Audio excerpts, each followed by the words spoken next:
Abu Dhabi ਗਿਆ ਸੀਗਾ ਵੀ ਮੇਰੇ ਇੱਥੇ ਹਾਲਤ ਦੇਖ ਕੇ ਵੀ ਮੈਂ ਡੈਡੀ ਤੇਰੀ ਮੈਂ ਹਾਲਤ ਚੰਗੀ ਕਰ ਦੂੰਗਾ, ਮੈਂ ਉੱਥੇ 4 ਪੈਸੇ ਕਮਾ ਲੂੰਗਾ। ਪਰ ਉਹ ਪੈਸੇ ਕਮਾਉਂਦਾ 3-4 ਮਹੀਨੇ ਉਹਦੇ ਚੰਗੇ ਲੱਗੇ, ਉਹਦੇ ਸੱਟ ਵੱਜ ਗਈ, ਸਿਰ ਪਾਟ ਗਿਆ।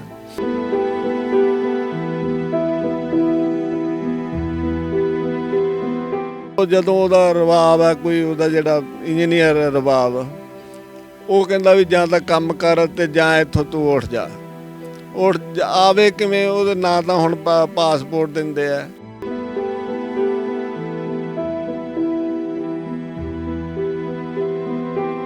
ਉਹ ਕਹਿੰਦਾ ਵੀ ਡੈਡੀ 80,000 ਰੁਪਈਆ ਮੰਗਦੇ, ਤੁਸੀਂ ਕਿੱਥੋਂ ਦਿਓਗੇ?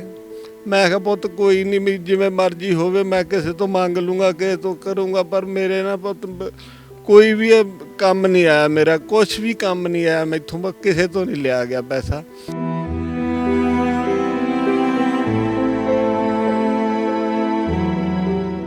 ਹੁਣ ਉਹ ਉੱਥੇ ਭੁੱਖਾ ਮਰਦਾ, ਅਸੀਂ ਇੱਥੇ ਭੁੱਖੇ ਮਰਦੇ ਆ। ਨਾ ਤਾਂ ਉਹਨੂੰ ਉੱਥੇ ਪਾਸਪੋਰਟ ਦਿੰਦੇ ਆ, ਨਾ ਉਹਦੇ ਕੋਲ ਟਿਕਟ ਹੈ, ਨਾ ਪਾਸਪੋਰਟ ਹੈ, ਕੁਛ।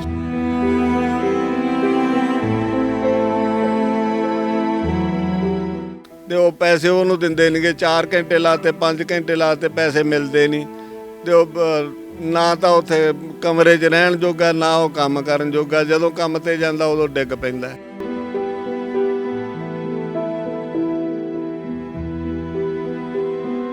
ਉਹ ਕਹਿੰਦਾ ਮੈਨੂੰ ਡੈਡੀ ਇੰਡੀਆ ਸੱਦ ਲਓ, ਨਹੀਂ ਮੇਰੀ ਇੱਥੇ ਲਾਸ਼ ਹੀ ਆਊਗੀ।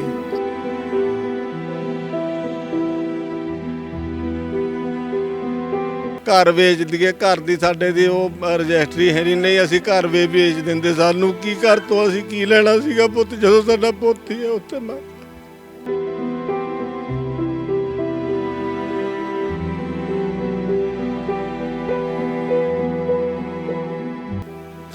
ਅਸੀਂ ਤਾਂ ਘਰ ਵੀ ਵੇਚਣ ਨੂੰ ਤਿਆਰ ਸੀਗੇ। ਜੇ ਕੋਈ ਘਰ ਲੈ ਲੇ ਤਾਂ ਅਸੀਂ ਘਰ ਵੀ ਵੇਚ ਦਈਏ। 2-3 ਲੱਖ 'ਚ ਹੀ ਲੈ ਲੇ ਸਾਡਾ ਘਰ, ਤਾਂ ਅਸੀਂ ਘਰ ਵੀ ਵੇਚ ਦਿਆਂਗੇ, ਪਰ ਸਾਡਾ ਪੁੱਤ ਘਰੇ ਆ ਜੇ, ਜਿਵੇਂ ਮਰਜ਼ੀ ਆ ਜੇ, ਪੁੱਤ ਘਰੇ ਆ ਜੇ ਸਾਡਾ।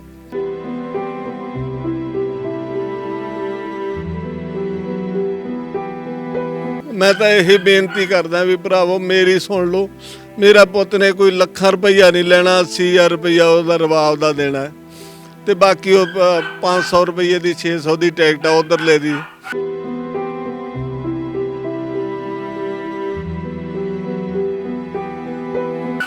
ਤੇ ਇੰਨੇ ਪੈਸੇ ਜੇ ਕਿਤੇ ਮੇਰੇ ਪੁੱਤ ਨੂੰ ਮਿਲ ਜਾਣ ਤਾਂ ਉਹ ਮੇਰੇ ਘਰੇ ਆ ਜੇ, ਮੇਰੇ ਹਿੱਕ ਨਾ ਲੱਗ ਜੇ, ਨਹੀਂ ਤਾਂ ਮੈਂ ਵੀ ਮਰ ਜੂਗਾ। ਮੇਰਾ ਪੁੱਤ ਤਾਂ ਉੱਤੇ ਹੈਗਾ ਹੀ ਹੈਗਾ, ਮੈਂ ਹੋਰ ਕੀ ਕਰ ਸਕਦਾ।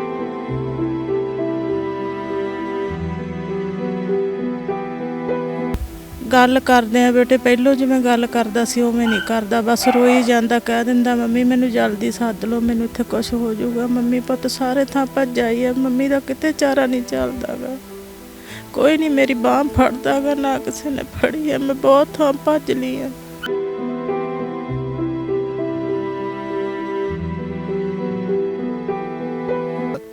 ਮੰਤਰੀਆਂ ਦੇ ਵੀ, ਜਿੰਨੇ MLA ਦੇ ਵੀ ਨੰਬਰ ਹੈ, ਉਹ ਸਾਰਿਆਂ ਨਾਲ ਗੱਲ ਕੀਤੀ, ਮੈਨੂੰ ਕਿਸੇ ਨੇ ਪੱਲਾ ਨਹੀਂ ਫੜਾਇਆ। ਜੇ ਮੇਰੇ ਕੋਲ ਹੀ 10-20 ਵੋਟਾਂ ਹੁੰਦੀਆਂ ਤਾਂ ਪੁੱਤ ਮੇਰੇ ਘਰੇ ਆਉਂਦੇ। ਤੁਹਾਨੂੰ ਪਤਾ ਹੀ ਹੈ ਗਰੀਬ ਦੀ ਬਾਂਹ ਕੌਣ ਫੜਦਾ? ਇਹ ਮੰਤਰੀ ਸੰਤਰੀ ਸਾਰੇ ਨਾ ਆਪਦੇ ਖਾਣ ਦੇ ਹੀ ਹੁੰਦੇ ਆ ਬਈ, ਇਹ ਕਿਸੇ ਨੂੰ ਦੇਣ ਵਾਲੇ ਹੈ ਨਹੀਂ।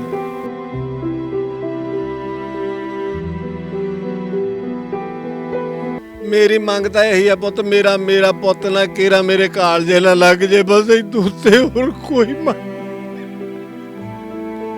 ਮੇਰਾ ਪੁੱਤ ਮੈਨੂੰ ਮਿਲ ਜੇ, ਮੈਨੂੰ ਤਾਂ ਹੋਰ ਕੋਈ ਮੰਗ ਨਹੀਂ, ਇਦੋਂ ਉੱਤੇ ਹੋਰ ਕੋਈ ਮੰਗ ਨਹੀਂ। ਪੁੱਤ ਮੇਰਾ ਪੁੱਤ ਤੁਸੀਂ ਦਵਾ ਦਿਓਗੇ, ਮੇਰਾ ਪੁੱਤ ਮੇਰਾ ਘਰੇ ਪਹੁੰਚਾ ਦਿਓ ਕਿਵੇਂ ਵੀ ਕਰਕੇ।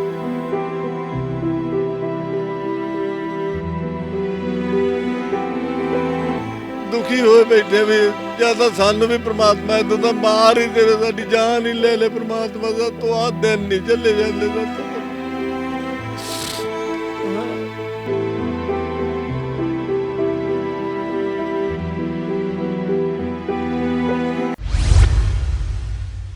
ਸਤਿ ਸ਼੍ਰੀ ਅਕਾਲ, ਹਮਦਰਦ ਟੀਵੀ ਦੇਖ ਰਹੇ ਦਰਸ਼ਕਾਂ ਦਾ ਸਵਾਗਤ ਹੈ। ਮੈਂ ਹਾਂ ਸੁਖਵਿੰਦਰ ਸਿੰਘ। ਦਰਸ਼ਕੋ, ਪੰਜਾਬ ਤੋਂ ਬਹੁਤ ਸਾਰੇ ਨੌਜਵਾਨ ਆਪਣਾ ਚੰਗਾ ਭਵਿੱਖ ਬਣਾਉਣ ਦੇ ਲਈ, ਆਪਣੇ ਘਰ ਦੀ ਆਰਥਿਕ ਹਾਲਤ ਨੂੰ ਸੁਧਾਰਨ ਦੇ ਲਈ ਵਿਦੇਸ਼ੀ ਧਰਤੀ ਤੇ ਜਾਂਦੇ ਨੇ, ਪਰ ਇਹ ਨੌਜਵਾਨ ਕਈ ਵਾਰ ਕੁਝ ਹਾਦਸਿਆਂ ਦਾ ਸ਼ਿਕਾਰ ਹੋ ਜਾਂਦੇ ਨੇ, ਜਿਸ ਤੋਂ ਬਾਅਦ ਉਹਨਾਂ ਦੀ ਜ਼ਿੰਦਗੀ ਉੱਥੇ ਬਦ ਤੋਂ ਬੱਤਰ ਹੋ ਜਾਂਦੀ ਹੈ। ਅੱਜ ਜਿਸ ਨੌਜਵਾਨ ਦੇ ਘਰ ਅਸੀਂ ਪਹੁੰਚੇ ਹਾਂ, ਬਾਘਾ ਪੁਰਾਣਾ ਦੇ ਆਕਾਸ਼ਦੀਪ ਸਿੰਘ ਦੇ ਘਰ ਪਹੁੰਚੇ ਹਾਂ, ਜੋ ਇਸ ਸਮੇਂ ਦੁਬਈ ਦੇ ਵਿੱਚ ਰਹਿ ਰਿਹਾ ਹੈ। ਉੱਥੇ ਕੰਮ ਦੇ ਦੌਰਾਨ ਉਸਦੇ ਸਿਰ ਦੇ ਵਿੱਚ ਸੱਟ ਵੱਜ ਗਈ ਹੈ, ਜਿਸ ਤੋਂ ਬਾਅਦ ਉਸ ਕੋ ਨਾ ਤਾਂ ਹੁਣ ਕੰਮ ਕੀਤਾ ਜਾ ਰਿਹਾ ਹੈ, ਨਾ ਉਸਦੇ ਕੋਲੋਂ ਕੰਮ ਹੁੰਦਾ ਹੈ। ਜੇ ਕੰਮ ਕਰਦਾ ਹੈ ਤਾਂ ਕਹਿੰਦੇ ਡਿੱਗ ਜਾਂਦਾ ਹੈ। ਪਿੱਛੇ ਉਸਦੇ ਬਜ਼ੁਰਗ ਮਾਂ-ਬਾਪ ਨੇ, ਪਿਤਾ ਜੀ ਅਧਰੰਗ ਤੋਂ ਪੀੜਤ ਨੇ, ਮਾਤਾ ਜੀ ਨੂੰ ਵੀ ਅਧਰੰਗ ਹੋਇਆ ਹੈ। ਇੱਕ ਭੈਣ ਸੀ 14 ਸਾਲਾਂ ਦੀ, ਉਸਦੀ ਸਿਰ ਦੀ ਨਾੜੀ ਫਟਣ ਦੇ ਨਾਲ ਉਸਦੀ ਵੀ ਜਾਨ ਜਾ ਚੁੱਕੀ ਹੈ।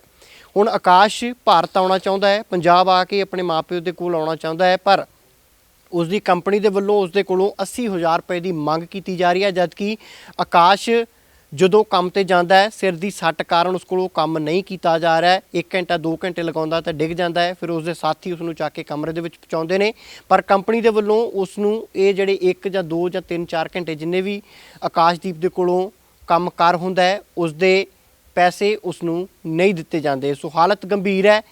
ਇੱਕ ਪੁੱਤ ਆਪਣੇ ਬਜ਼ੁਰਗ ਮਾਂ ਪਿਓ ਦੇ ਕੋਲ ਪੰਜਾਬ ਆਉਣਾ ਚਾਹੁੰਦਾ ਹੈ, ਪਰ ਉਸ ਦਾ ਪਾਸਪੋਰਟ ਕੰਪਨੀ ਦੇ ਵੱਲੋਂ ਨਹੀਂ ਦਿੱਤਾ ਜਾ ਰਿਹਾ। ਆਕਾਸ਼ਦੀਪ ਦੇ ਪਿਤਾ ਜੀ ਸਾਡੇ ਨਾਲ ਨੇ। ਬਾਪੂ ਜੀ, ਕੀ ਨਾਂ ਤੁਹਾਡਾ? ਮੈਂ ਜਰਨੈਲ ਸਿੰਘ ਹੈ ਜੀ ਮੇਰਾ ਨਾਂ। ਜਰਨੈਲ ਸਿੰਘ ਜੀ, ਆਕਾਸ਼ਦੀਪ ਨੂੰ ਕੀ ਦਿੱਕਤ ਕੀ ਆਈ ਹੈ, ਉੱਥੇ ਕੀ ਸਮੱਸਿਆ ਕੀ ਹੈ, ਔਰ ਕਿਹੜੇ ਮੁਲਕ 'ਚ ਰਹਿੰਦਾ? ਬੇਟਾ ਉਹ ਨਾ ਦੁਬਈ ਦੇ ਨਾਲ ਆ, UAE ਜਿਹੜਾ ਨਾ ਆਬੂ ਧਾਬੀ ਹੈ। ਆਬੂ ਧਾਬੀ ਗਿਆ ਸੀਗਾ ਵੀ ਮੇਰੇ ਇੱਥੇ ਹਾਲਤ ਦੇਖ ਕੇ ਵੀ ਮੈਂ ਡੈਡੀ ਤੇਰੀ ਮੈਂ ਹਾਲਤ ਚੰਗੀ ਕਰ ਦੂੰਗਾ, ਮੈਂ ਉੱਥੇ 4 ਪੈਸੇ ਕਮਾ ਲੂੰਗਾ। ਪਰ ਉਹ ਪੈਸੇ ਕਮਾਉਂਦਾ 3-4 ਮਹੀਨੇ ਉਹਦੇ ਚੰਗੇ ਲੱਗੇ, ਉਹਦੇ ਸੱਟ ਵੱਜ ਗਈ, ਸਿਰ ਪਾਟ ਗਿਆ।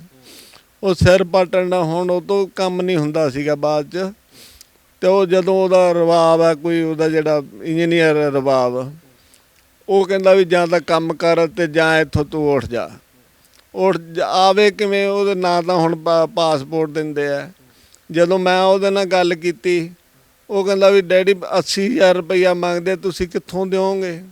ਮੈਂ ਕਿਹਾ ਪੁੱਤ ਕੋਈ ਨਹੀਂ, ਵੀ ਜਿਵੇਂ ਮਰਜ਼ੀ ਹੋਵੇ, ਮੈਂ ਕਿਸੇ ਤੋਂ ਮੰਗ ਲੂੰਗਾ, ਕਿਸੇ ਤੋਂ ਕਰੂੰਗਾ, ਪਰ ਮੇਰੇ ਨਾ ਪੁੱਤ ਕੋਈ ਵੀ ਕੰਮ ਨਹੀਂ ਆਇਆ, ਮੇਰਾ ਕੁਛ ਵੀ ਕੰਮ ਨਹੀਂ ਆਇਆ, ਮੈਥੋਂ ਕਿਸੇ ਤੋਂ ਨਹੀਂ ਲਿਆ ਗਿਆ ਪੈਸਾ। ਬਹੁਤ ਮੈਂ ਮਿਹਨਤਾਂ ਕੀਤੀਆਂ, ਇੱਥੇ ਵੱਡੇ ਵੱਡੇ ਲੀਡਰਾਂ ਦੀਆਂ ਵੀ ਮਿਹਨਤਾਂ ਕੀਤੀਆਂ ਵੀ ਮੇਰੇ ਮੁੰਡੇ ਨੂੰ ਮੰਗਾ ਲਓ, ਮੇਰੇ ਪੁੱਤ ਨੂੰ ਮੰਗਾ ਲਓ, ਪਰ ਕਿਸੇ ਨੇ ਮੇਰੀ ਬਾਂਹ ਨਹੀਂ ਫੜੀ। ਉਹ ਉੱਥੇ ਰੁਲਦਾ, ਅਸੀਂ ਦੋਨੇ ਜੀ ਇੱਥੇ ਰੁਲਦੇ ਹਾਂ। ਨਾ ਤਾਂ ਹੁਣ ਸਾਡੇ ਕੋਲੇ ਤੁਸੀਂ ਦੇਖ ਹੀ ਜਾਂਦੇ ਆ ਵੀ ਸਾਡਾ ਘਰ ਕਿਹੋ ਜਿਹਾ ਬਣ ਗਿਆ, ਅਤੇ ਅਸੀਂ ਹੁਣ ਤੁਹਾਡੇ ਸਾਹਮਣੇ ਬੈਠੇ ਹਾਂ। ਆ ਮੇਰੀ ਬਾਂਹ ਜਿਹੜੀ ਆ ਅਧਰੰਗ ਦੀ ਮਾਰੀ ਹੈ, ਲੱਤ ਮਾੜੀ ਮੋਟੀ ਤੁਰਦੀ ਆ, ਬਾਂਹ ਮੇਰੀ ਕੰਮ ਨਹੀਂ ਕਰਦੀ। ਮੈਂ ਅੱਗੇ ਮਾੜਾ ਮੋਟਾ ਆਪਦਾ ਕੰਮ ਕਰੀ ਜਾਂਦਾ ਸੀਗਾ, ਉਹ ਵੀ ਹੁਣ ਜਦੋਂ ਅਧਰੰਗ ਹੋ ਗਿਆ ਉਹ ਵੀ ਕੁਛ ਨਹੀਂ ਕਰ ਸਕਦਾ। ਬਾਪੂ ਜੀ, ਕਦੋਂ ਗਿਆ ਸੀ ਆਕਾਸ਼ਦੀਪ? ਕਿੰਨੀ ਦੇਰ ਪਹਿਲਾਂ ਦੁਬਈ ਗਿਆ ਸੀਗਾ, ਔਰ ਕਿੰਨੇ ਪੈਸੇ ਲਾ ਕੇ ਉਹਨੂੰ ਉੱਥੇ ਦੁਬਈ ਭੇਜਿਆ ਸੀ? ਅਸੀਂ ਲੱਖ ਰੁਪਈਏ ਦੇ ਨੇੜੇ ਲਾਇਆ ਸੀਗਾ, ਅਤੇ ਉਹ 10ਵੇਂ ਮਹੀਨੇ, ਪਿਛਲੇ ਸਾਲ ਦੇ 10ਵੇਂ ਮਹੀਨੇ ਦੀ 11 ਤਰੀਕ ਨੂੰ ਗਿਆ ਸੀਗਾ ਜੀ। ਅਤੇ ਵਧੀਆ 3-4 ਮਹੀਨੇ ਕੰਮ ਕੀਤਾ। ਉਦੋਂ ਬਾਅਦ 'ਚ ਉਹਦੇ ਸੱਟ ਵੱਜਣ ਨਾਲ ਫਿਰ ਸਾਡੇ ਉਹਦਾ ਆਪਦਾ ਨਹੀਂ ਸਰਦਾ ਸੀਗਾ। ਜੋ ਉਹਦੇ ਕੋਲ ਪੈਸਾ ਹੀ ਨਹੀਂ ਆਉਂਦਾ, ਸੈਲਰੀ ਨਹੀਂ ਮਿਲਦੀ, ਤਾਂ ਸਾਨੂੰ ਕਿੱਥੋਂ ਪਾਉਂਦਾ? ਉਹ ਤਾਂ ਆਪ ਭੁੱਖਾ ਮਰਨ ਲੱਗ ਗਿਆ। ਹੁਣ ਉਹ ਉੱਥੇ ਭੁੱਖਾ ਮਰਦਾ, ਅਸੀਂ ਇੱਥੇ ਭੁੱਖੇ ਮਰਦੇ ਹਾਂ। ਨਾ ਤਾਂ ਉਹਨੂੰ ਉੱਥੇ ਪਾਸਪੋਰਟ ਦਿੰਦੇ ਆ, ਨਾ ਉਹਦੇ ਕੋਲ ਟਿਕਟ ਹੈ, ਨਾ ਪਾਸਪੋਰਟ ਹੈ, ਕੁਛ ਵੀ। ਇੱਥੇ ਕੀ ਕੰਮ ਕਰਦਾ ਸੀਗਾ ਆਕਾਸ਼ਦੀਪ? ਤੁਸੀਂ ਕੀ ਕੰਮ ਕਰਦੇ ਸੀ? ਮੈਂ ਘੋੜਾ ਟਰਾਲਾ ਚਲਾਉਂਦਾ ਸੀਗਾ, ਆਪਦੇ ਵਧੀਆ ਸੀਗੇ, ਅਸੀਂ ਇੱਥੇ ਪਰਿਵਾਰ ਵਧੀਆ ਪਲਦਾ ਸੀਗਾ ਸਾਡਾ। ਅਤੇ ਆਕਾਸ਼ਦੀਪ +2 ਕਰ ਗਿਆ, ਨੌਨ ਮੈਡੀਕਲ ਰਖਾਈ। ਮੈਂ ਆਖਿਆ ਤੂੰ ਪੈਸੇ ਪੁੱਤ ਜਿੰਨੇ ਮਰਜ਼ੀ ਲੱਗ ਜਾਣ, ਵੀ ਕੋਈ ਨੌਕਰੀ ਮਿਲ ਜੂ। ਪਰ ਮੈਨੂੰ ਅਖੀਰ ਨੂੰ ਜਦੋਂ ਉਹਨੇ ਫੌਜ ਦੀਆਂ ਭਰਤੀਆਂ ਵੇਖੀਆਂ, ਪੁਲਿਸ ਦੀਆਂ ਵੇਖੀਆਂ, ਮੈਨੂੰ ਕਹਿੰਦਾ ਡੈਡੀ ਜਿੰਨੇ ਉੱਥੇ ਪੈਸੇ ਮੰਗਦੀ ਆ, ਵੀ ਕੋਈ ਜਿਹੜਾ ਸੰਸਥਾ ਜਿਹੜੇ ਜਿੱਥੇ ਭਰਤੀ ਹੋਣਾ, ਵੀ ਉਦੋਂ ਚੰਗਾ ਤੂੰ ਮੈਨੂੰ ਨਾ ਹੋਰ ਕੋਈ ਕੰਮ ਕਰਾ ਦੇ। ਮੈਂ ਉਹਨੂੰ ਹੋਰ ਕੀ ਕੰਮ ਕਰਾਉਣਾ ਸੀਗਾ ਪੁੱਤ, ਮੈਂ ਤਾਂ ਆਪ ਡਰਾਈਵਰ ਸੀਗਾ। ਮੈਨੂੰ ਮੇਰੇ ਨਾਲ ਉਹ ਨਾ ਡਰਾਈਵਰੀ ਕਰਨ ਲੱਗ ਗਿਆ, ਮੈਨੂੰ ਚੰਗਾ ਨਹੀਂ ਲੱਗਾ। ਮੈਂ ਕਿਹਾ ਸਾਰੀ ਉਮਰ ਮੈਂ ਕੱਢ ਲਈ ਡਰਾਈਵਰੀ 'ਚ, ਅਤੇ ਮੈਂ ਇਹਨੂੰ ਨਹੀਂ ਇਸ ਕੰਮ 'ਚ ਪਾਉਣਾ। ਜਦੋਂ ਇਹਨੂੰ ਮੈਂ ਨਾ ਐਂ ਕਿਹਾ, ਮੈਂ ਕਿਹਾ ਪੁੱਤ ਮੈਂ ਤੈਨੂੰ ਡਰਾਈਵਰੀ ਨਹੀਂ ਕਰਨ ਦੇਣੀ। ਅਤੇ ਫਿਰ ਮੈਨੂੰ ਕਹਿੰਦਾ ਡੈਡੀ ਫਿਰ ਮੈਂ ਤੈਨੂੰ ਕੰਮ ਨਹੀਂ ਕਰਨ ਦੇਣਾ, ਬੁੱਢਾ ਹੋ ਚੱਲਿਆ ਤੂੰ, ਵੀ ਕਿੰਨਾ ਕੁ ਚਿਰ ਹੋਰ ਕੰਮ ਕਰੇਗਾ। ਫਿਰ ਕਹਿੰਦਾ ਮੈਂ ਬਾਹਰ ਉੱਠ ਜਾਣਾ, ਮੇਰਾ ਯਾਰ ਦੋਸਤ ਆ ਉੱਥੇ, ਉਹ ਬੁਲਾਉਂਦਾ ਹੈ। ਐਂ ਕਰਕੇ ਇਹ ਬਾਹਰ ਉੱਠ ਗਿਆ, ਅਤੇ ਬਾਹਰ ਜਾਣ ਨਾਲ ਇਹਦੇ ਨਾਲ ਹਾਦਸਾ ਹੋ ਗਿਆ ਪੁੱਤ। ਫਿਰ ਜਿਹੜਾ ਸੱਟ ਦਾ ਪਤਾ ਲੱਗਾ ਕਿਵੇਂ ਸੱਟ ਲੱਗੀ, ਕਦੋਂ ਸੱਟ ਲੱਗੀ ਸੀ, ਔਰ ਤੁਹਾਨੂੰ ਕਿੱਦਾਂ ਪਤਾ ਲੱਗਾ ਵੀ ਉਹਦੇ ਸੱਟ ਲੱਗੀ ਸਿਰ 'ਚ? ਮਈ ਮਹੀਨੇ 'ਚ ਸੱਟ ਵੱਜੀ ਆ। ਇਹ ਰਾਤ ਨੂੰ ਪਿਸ਼ਾਬ ਕਰਨ ਲੱਗਾ, ਚੱਪਲ ਤਿਲਕ ਗਈ ਪਿਛਲੇ ਪਾਸੇ, ਡਿੱਗਿਆ ਜਦੋਂ ਤੇ ਇਹਦਾ ਸਿਰ ਪਾਟ ਗਿਆ। ਉਹ ਮੁੰਡਿਆਂ ਨੇ ਚੱਕਿਆ ਤੇ ਸਾਨੂੰ ਨਹੀਂ ਦੱਸਿਆ ਇਹਨੇ 15-20 ਦਿਨ। ਜਦੋਂ ਟਾਂਕੇ ਲੱਗ ਗਏ ਮੈਂ ਇਹਨੂੰ ਕਿਹਾ, ਮੈਂ ਕਿਹਾ ਕਾਜਦੀਪ ਤੇਰੀ ਆਵਾਜ਼ ਨਹੀਂ ਸਹੀ ਹੁੰਦੀ, ਪੁੱਤ ਤੂੰ ਜ਼ਿਆਦਾ ਨਸ਼ਾ ਖਾਣ ਲੱਗ ਗਿਆ ਜਾਂ ਤੈਨੂੰ ਕੋਈ ਗੱਲ ਹੈ? ਕਹਿੰਦਾ ਡੈਡੀ ਮੈਂ ਤੇਰੀ ਕਸਮ ਖਾ ਕੇ ਕਹਿੰਦਾ ਮੈਂ ਨਸ਼ਾ ਨਹੀਂ ਕਰਦਾ। ਮੈਂ ਕਿਹਾ ਫਿਰ ਤੂੰ ਮੈਨੂੰ ਦੱਸ ਕੀ ਗੱਲ ਹੈ, ਤੂੰ ਕਾਹਤੋਂ ਨਹੀਂ ਦੱਸਦਾ ਮੈਨੂੰ, ਤੇਰੀ ਆਵਾਜ਼ ਹੀ ਨਹੀਂ ਸਹੀ ਆਉਂਦੀ।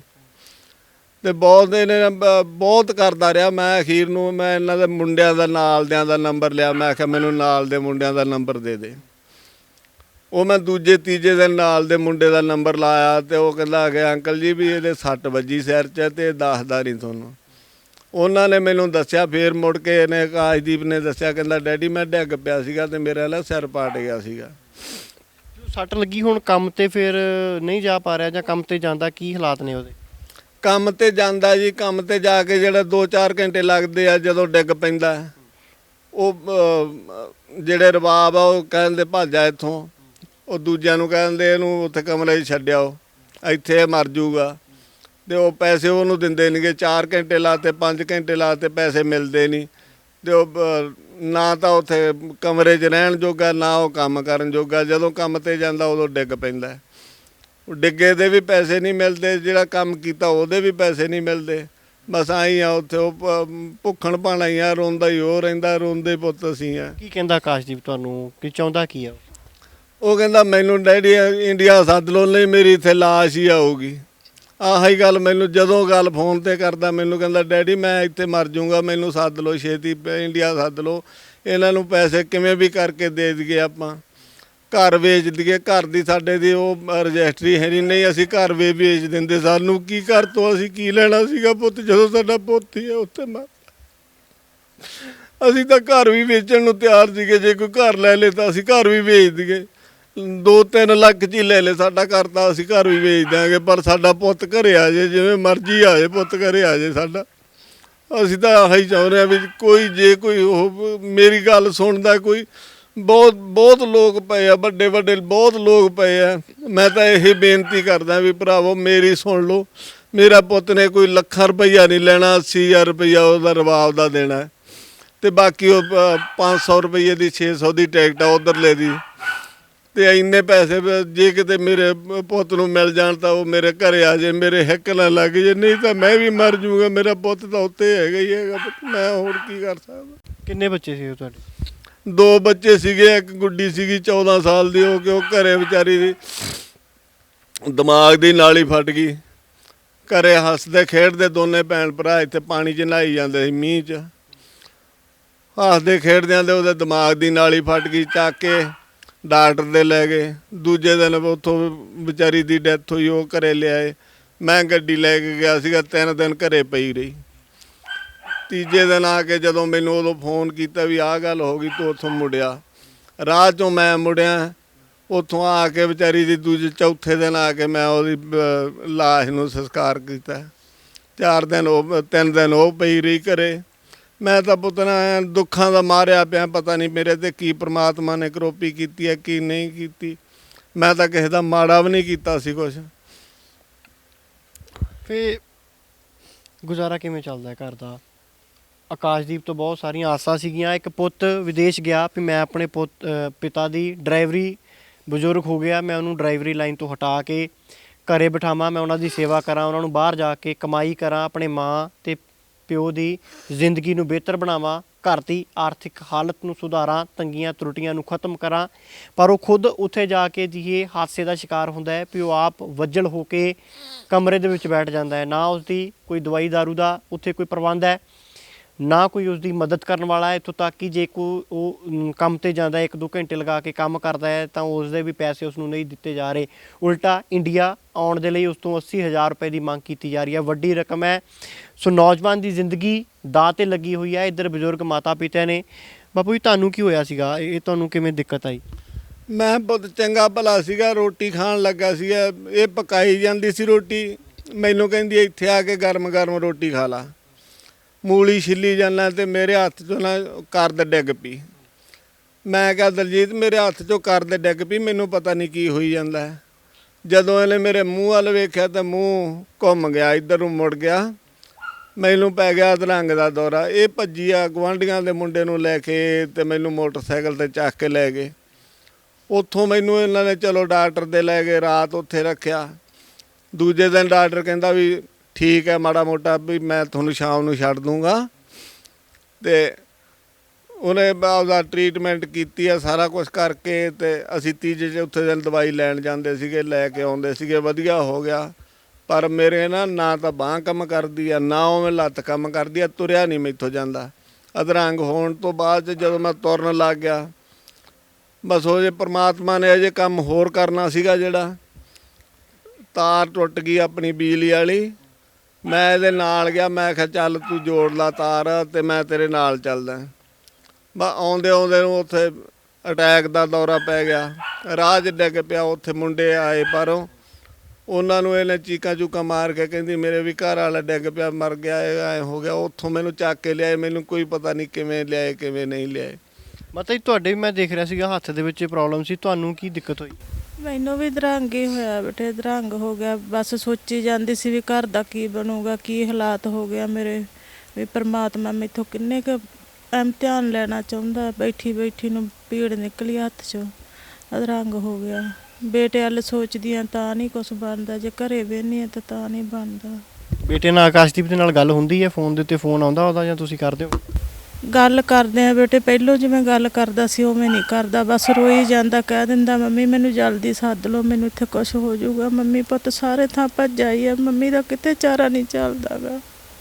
ਕੋਈ ਨਹੀਂ ਮੇਰੀ ਬਾਂਹ ਫੜਦਾ ਗਾ, ਨਾ ਕਿਸੇ ਨੇ ਫੜੀ ਆ। ਮੈਂ ਬਹੁਤ ਥਾਂ ਭੱਜ ਲਈ ਆ। ਇਹ ਕਿਸੇ ਕੋਲ ਮਦਦ ਦੇ ਲਈ ਕਿਸੇ ਤੋਂ ਮਦਦ ਮੰਗੀ? ਬਹੁਤ ਥਾਂ ਹੀ ਜਾ ਕੇ ਆਈ ਆ ਬੇਟੇ, ਕੋਈ ਨਹੀਂ ਹਾਂ ਕਹਿ ਕੇ ਕਹਿ ਦਿੰਦੇ, ਮੁੜ ਕੇ ਕੋਈ ਨਹੀਂ ਆਉਂਦਾ ਗਾ। ਸਾਰੇ ਕਹਿ ਦਿੰਦੇ ਅਸੀਂ ਤੁਹਾਡੇ ਨਾਲ ਖੜਾਂਗੇ, ਕੋਈ ਨਹੀਂ ਖੜਿਆ ਬੇਟੇ ਨਾਲ। ਗਰੀਬ ਦੇ ਕੋਈ ਨਹੀਂ ਨਾਲ ਖੜਦਾ ਗਾ। ਮੇਰਾ ਰੱਬ ਰੁੱਸ ਗਿਆ ਪੁੱਤ ਮੇਰੇ ਕੋਲੋਂ। ਮੈਂ ਬਹੁਤ ਔਖੀ ਆ ਇਸ ਵਕਤ। ਕਿੱਦਾਂ ਚੱਲਦਾ ਗੁਜ਼ਾਰਾ ਕਰ? ਕਿਤੇ ਕਿਸੇ ਤੋਂ ਪੁੱਛਦੀ ਆ ਪੁੱਤ, ਕਿਤੇ ਕਿਸੇ ਤੋਂ ਪੁੱਛਦੀ। ਜਦੋਂ ਬੇਟਾ ਔਖਾ ਮੈਂ ਉਹਨੂੰ ਕਹਿੰਦੀ ਨਹੀਂ ਵੀ ਪੁੱਤ ਮੈਨੂੰ ਘਰੇ ਪੈਸੇ ਚਾਹੀਦੇ ਆ। ਕਿਤੇ ਉਹ ਸਹੇਲੀ ਤੋਂ ਪੁੱਛ ਲੈ, ਕਿਤੇ ਉਸ ਤੋਂ ਪੁੱਛ ਲੈ। ਉਹ ਚੰਗੀਆਂ ਵਿਚਾਰੀਆਂ ਜਿਹੜੀਆਂ ਕਹਿ ਦਿੰਦੀਆਂ ਵੀ ਦਿਲਜੀਤ ਅਸੀਂ ਤੇਰਾ ਸਾਥ ਦੇ ਜਾਂਦੇ। ਕਿਸੇ ਨੇ ਮੈਨੂੰ ਜਵਾਬ ਨਹੀਂ ਦਿੱਤਾ ਸੀਗਾ। ਅੱਜ ਮੈਂ ਸਭ ਤੋਂ ਔਖੀ ਆ ਬੇਟੇ। ਅੰਮ੍ਰਿਤਸਰੋਂ 3500 ਰੁਪਈਆ ਅੰਮ੍ਰਿਤਸਰੋਂ ਪਾਇਆ ਇਹਦੀ ਸਹੇਲੀ ਨੇ। ਪਹਿਲਾਂ ਇਹਦੇ ਨਾਲ ਨਾ ਘਰ ਇੱਥੇ ਕੰਮ ਕਰਦੀਆਂ ਹੁੰਦੀਆਂ ਸੀ ਮੋਗੇ। ਜਦੋਂ ਉਹਨੂੰ ਪਤਾ ਲੱਗਾ ਤਾਂ 3500 ਰੁਪਈਆ ਉਹਨੇ ਪਾਇਆ 2-3 ਮਹੀਨੇ ਪਹਿਲਾਂ, ਵੀ ਤੂੰ ਆਏ ਨਾ ਕਰ, ਵੀ ਬਾਹਲਾ ਨਾ ਕਰ, ਤੂੰ ਕੋਈ ਨਹੀਂ, ਜੇ ਸੱਟ ਵੱਜ ਗਈ ਤਾਂ ਅਸੀਂ ਹੈਗੇ ਵੀ ਜਿੰਨੀ ਜੋਗੇ ਸੀਗੇ। 3500 ਰੁਪਈਆ ਉਹਨੇ ਪਾਇਆ। ਫਿਰ ਐਂ ਕੋਈ ਵੀ ਜਿਹੜਾ ਕੋਈ ਸਹੇਲੀ ਸੂਲੀ ਨੂੰ ਪਤਾ ਲੱਗਦਾ ਵੀ ਇਹ ਬਾਹਲੇ ਔਖੇ ਹੋ ਗਏ, ਉਹ ਦੇ ਦਿੰਦੇ ਆ। ਜਾਂ ਕੋਈ ਮੇਰੇ ਯਾਰ ਦੋਸਤ ਆ, ਜਿਵੇਂ ਹੁਣ ਮੈਂ ਟਰੱਕ ਚਲਾਉਂਦਾ ਸੀਗਾ, ਟਰੱਕਾਂ ਵਾਲਿਆਂ ਦੇ ਸਾਰੇ ਡਰਾਈਵਰ ਹੁੰਦੇ ਹੀ ਆ। ਕਿਤੇ ਕਿਸੇ ਨੇ 1000 ਦੇਤਾ, ਕਿਸੇ ਨੇ 500 ਦੇਤਾ। ਬਸ ਆਈ ਹੁਣ ਚੱਲੀ ਜਾਂਦਾ ਬਾਈ। ਗੱਡੀ ਵੀ ਨਹੀਂ ਚਲਾਈ ਜਾਂਦੀ ਤੁਹਾਡੇ ਕੋਲੋਂ? ਗੱਡੀ ਵੀ ਨਹੀਂ ਚਲਾ ਪਾ ਰਹੇ? ਮੈਥੋਂ ਸਾਈਕਲ ਵੀ ਨਹੀਂ, ਮੋਟਰਸਾਈਕਲ ਨਹੀਂ ਚੱਲਦਾ। ਮੈਂ ਤਾਂ ਮੋਟਰਸਾਈਕਲ ਵੀ ਇੱਥੋਂ ਕਿਸੇ ਨੂੰ ਸੱਦ ਕੇ ਜਾਂਦਾ ਵੀ ਮੈਨੂੰ ਦਵਾਈ ਦਵਾ ਕੇ ਲਿਆ। ਮੋਟਰਸਾਈਕਲ ਦੇ ਮਗਰ ਬਹਿ ਜਾਣਾ। ਉਹ ਮੁੰਡੇ ਦਾ ਮੋਟਰਸਾਈਕਲ ਕਰਕੇ ਅਸੀਂ ਉਹ ਵੀ ਨਹੀਂ ਵੇਚਦੇ। ਜਦੋਂ ਭੇਜਿਆ ਸੀਗਾ ਉਦੋਂ ਕਿੱਦਾਂ ਪੈਸੇ ਇਕੱਠੇ ਕੀਤੇ ਸੀਗੇ ਆਕਾਸ਼ਦੀਪ ਦੇ ਲਈ? ਉਦੋਂ ਇੱਕ ਤਾਂ ਮੋਟਰਸਾਈਕਲ ਗਹਿਣੇ ਕਰਤਾ, ਬਾਕੀ ਮੇਰੇ ਕੋਲੇ ਸੀਗੇ ਪੈਸੇ 4 ਉਦੋਂ ਸੀਗੇ ਵੀ ਸੀ। ਮੈਂ ਗੱਡੀ ਚਲਾਉਂਦਾ ਸੀਗਾ ਵੀ ਚੱਲ ਮੈਂ ਤਾਂ ਮਾਲਕਾਂ ਤੋਂ ਲੈ ਹੀ ਲੈਣੇ ਆ ਤੇ ਤੂੰ ਪੁੱਤ ਜਾਂਦਾ ਰਹਿ, ਕੋਈ ਨਹੀਂ।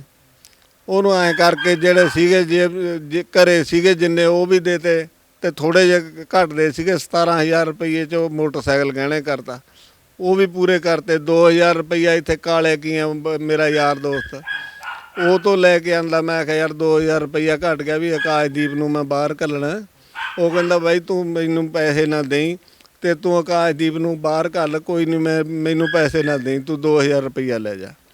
ਉਹਨੇ ਵੀ ਬਾਈ ਮੈਨੂੰ 2000 ਰੁਪਈਆ ਉਹਨੇ ਦਿੱਤਾ। ਹੁਣ ਵੀ ਮੈਂ ਜਦੋਂ ਹੁਣ ਦੁਖੀ ਹਾਂ, ਹੁਣ ਮੈਨੂੰ ਕੋਈ ਕਿੰਨੇ ਦੇ ਦਿੰਦਾ, ਕੋਈ ਕਿੰਨੇ। ਮੈਂ ਹੁਣ ਮੰਗ ਕੇ ਪੁੱਤ, ਇੱਕ ਜੱਟ ਦਾ ਪੁੱਤ ਹੋ ਕੇ ਮੈਂ ਹੁਣ ਮੰਗ ਕੇ ਸਹਾਰਦਾ। ਮੇਰਾ ਕਿਵੇਂ ਕਰਦਾ, ਮੇਰਾ ਗੁਜ਼ਾਰਾ ਕਿਵੇਂ ਚੱਲਦਾ ਮੈਨੂੰ ਪਤਾ। ਕੋਈ ਜ਼ਮੀਨ ਕੋਈ ਹੈਗਾ, ਕੋਈ ਆਮਦਨ ਦਾ ਸਾਧਨ? ਕੋਈ ਆਮਦਨ ਦਾ ਸਾਧਨ ਨਹੀਂ ਪੁੱਤ। ਮੇਰਾ ਇੱਕੋ ਹੀ ਆਮਦਨ ਦਾ ਸਾਧਨ ਸੀਗਾ, ਉਹ ਉੱਥੇ ਫਸ ਗਿਆ। ਉਹੀ ਤੇ ਸਾਡੀ ਤਾਂ ਉਹੀ ਆਮਦਨ ਆ, ਉਹੀ ਰੱਬ ਆ, ਉਹੀ ਸਾਰਾ ਕੁਝ, ਮਾਂ ਪਿਓ ਪੁੱਤ ਭਰਾ ਉਹੀ ਆ ਸਾਰਾ ਕੁਝ। ਮੇਰਾ ਅੱਗਾ ਪਿੱਛਾ ਕੋਈ ਨਹੀਂ, ਮੇਰੇ ਘਰ ਵਾਲੀ ਦਾ ਅੱਗਾ ਪਿੱਛਾ ਕੋਈ ਨਹੀਂ, ਅਸੀਂ ਦੋਨੇ ਹੀ ਆ ਬਸ, ਹੈ ਨਹੀਂ ਕੋਈ। ਕਿਵੇਂ ਦਵਾਈ ਦਾਰੂ ਕਿਵੇਂ ਚੱਲ ਰਿਹਾ ਫਿਰ? ਕਿਵੇਂ ਤੁਸੀਂ ਦਵਾਈ ਦਾਰੂ ਦਾ ਪ੍ਰਬੰਧ ਕਰਦੇ ਹੋ ਸੁਭਾਵਿਕ ਤੌਰ ਦੇ ਉੱਤੇ? ਜਿਸ ਤਰੀਕੇ ਨਾਲ ਤੁਹਾਨੂੰ ਇਹ ਅਧਰੰਗ ਦੀ ਕਸਰ ਹੋਈ ਹੈ, ਮਾਤਾ ਜੀ ਨੂੰ ਵੀ ਹੋਈ ਹੈ, ਫਿਰ ਕਿਵੇਂ ਦਵਾਈ ਦਾਰੂ ਕਿਵੇਂ ਚੱਲ ਰਹੀ ਹੈ? ਕਿਵੇਂ ਉਹ ਖਰਚੇ ਨੂੰ ਮੈਨੇਜ ਕਰਦੇ ਹੋ? ਦਵਾਈ ਦਾਰੂ 10 ਦਿਨਾਂ ਦੀ ਮਿਲਦੀ ਆ 500 ਰੁਪਏ ਦੀ, ਉਹਦੇ ਨਾਲ 1 ਮਹੀਨਾ ਲਗਾਉਂਦੇ ਆ। 1 ਮਹੀਨਾ ਲਗਾ ਕੇ 2-3 ਦਿਨ ਬਾਅਦ ਮੈਂ ਉਹਨੂੰ ਖਾ ਲੈਂਦਾ, ਫਿਰ 2-3 ਦਿਨ ਲਗਾ ਲੈਂਦਾ। ਜਦੋਂ ਫਿਰ ਕੋਈ ਮਾੜੀ ਮੋਟੀ ਪ੍ਰੋਬਲਮ ਹੁੰਦੀ ਆ ਫਿਰ ਖਾ ਲੈਂਦਾ। ਫਿਰ ਐਂ ਕਰਕੇ ਹੌਲੀ ਹੌਲੀ ਮਹੀਨਾ ਲਗਾ ਲੈਂਦਾ। ਫਿਰ ਕਿਸੇ ਦੇ ਕੋਲੇ ਜਾਂਦਾ ਵੀ ਬਾਈ ਮੇਰੀ ਦਵਾਈ ਲੈਣੀ ਹੈ ਯਾਰ, ਮੈਨੂੰ ਪੈਸੇ ਦੇ ਮਾੜੇ ਮੋਟੇ, ਇੰਨੇ 500 ਰੁਪਇਆ ਜ਼ਰੂਰੀ ਚਾਹੀਦਾ। ਇੱਕ ਮੇਰਾ 200 ਰੁਪਏ ਦਾ ਟੀਕਾ ਆਉਂਦਾ ਸ਼ੂਗਰ ਦਾ, ਉਹ 190 ਰੁਪਏ ਲੈਂਦੇ ਆ ਸਰਿੰਜਾਂ ਤੇ ਟੀਕਾ। ਉਹ ਕਿਤੇ ਥੋੜਾ ਲਾ ਲਿਆ, ਕਿਤੇ ਇੱਕ ਦਿਨ ਨਾ ਲਾ ਲਿਆ, ਕਦੇ ਲਾ ਲਿਆ ਕਦੇ ਨਾ ਲਾ ਲਿਆ। ਉਹ ਵੀ ਐਂ ਸ਼ੂਗਰ ਵਾਲਾ ਟੀਕਾ, ਉਹ ਵੀ ਐਂ ਬਸ ਨਗਾਉਂਦੇ ਆ ਜਿੰਨਾ ਚਿਰ ਲੰਘਦਾ ਪੁੱਤ। ਹੁਣ ਦੇਖੋ ਹਾਲਾਤ ਇਹ ਹੋ ਚੁੱਕੇ ਨੇ ਵੀ ਡਾਕਟਰ ਆਪਣੇ ਵੱਲੋਂ 10 ਦਿਨ ਦੀ ਦਵਾਈ ਦਿੰਦੇ ਨੇ, ਪਰ ਇਹ ਪੈਸਿਆਂ ਦੀ ਕਮੀ ਕਰਕੇ ਜਾਂ ਪੈਸਿਆਂ ਦੀ ਦਿੱਕਤ ਕਰਕੇ ਜਾਂ ਆਰਥਿਕ ਹਾਲਤ ਸਹੀ ਨਾ ਹੋਣ ਕਰਕੇ ਉਹ 10 ਦਿਨ ਦੀ ਦਵਾਈ 1 ਮਹੀਨਾ ਚਲਾਉਂਦੇ ਨੇ। ਕਹਿੰਦੇ ਮੈਂ 1 ਦਿਨ ਦਵਾਈ ਖਾ ਲੈਣਾ ਔਰ ਵਿੱਚ 2-3 ਦਿਨ ਦਾ ਗੈਪ ਦੇ ਲੈਣਾ, ਫਿਰ ਉਸ ਤੋਂ ਬਾਅਦ ਦਵਾਈ ਖਾ ਲੈਣਾ।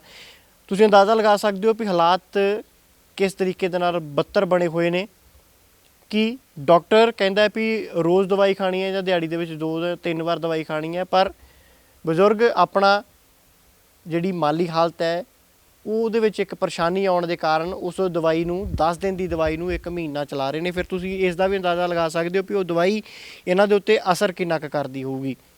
ਦੂਸਰੇ ਪਾਸੇ ਪੁੱਤ ਲਗਾਤਾਰ ਆਪਣੇ ਮਾਪਿਆਂ ਨੂੰ ਇਹੀ ਫੋਨ ਕਰਕੇ ਕਹਿ ਰਿਹਾ ਵੀ ਮੈਨੂੰ ਇੰਡੀਆ ਮੰਗਵਾ ਲਓ, ਕਿਸੇ ਨਾ ਕਿਸੇ ਤਰ੍ਹਾਂ 80,000 ਰੁਪਏ ਦਾ ਬੰਦੋਬਸਤ ਕਰੋ, ਮੇਰੀ ਕੰਪਨੀ ਨੂੰ ਦਿਓ ਔਰ ਮੈਨੂੰ ਇੰਡੀਆ ਮੰਗਵਾ ਲਓ, ਨਹੀਂ ਤਾਂ ਮੇਰੀ ਇੱਥੋਂ ਲਾਸ਼ ਆਏਗੀ। ਬੜੀ ਦਰਦਨਾਕ ਕਹਾਣੀ ਹੈ, ਦੁੱਖਾਂ ਭਰੀ ਕਹਾਣੀ ਹੈ।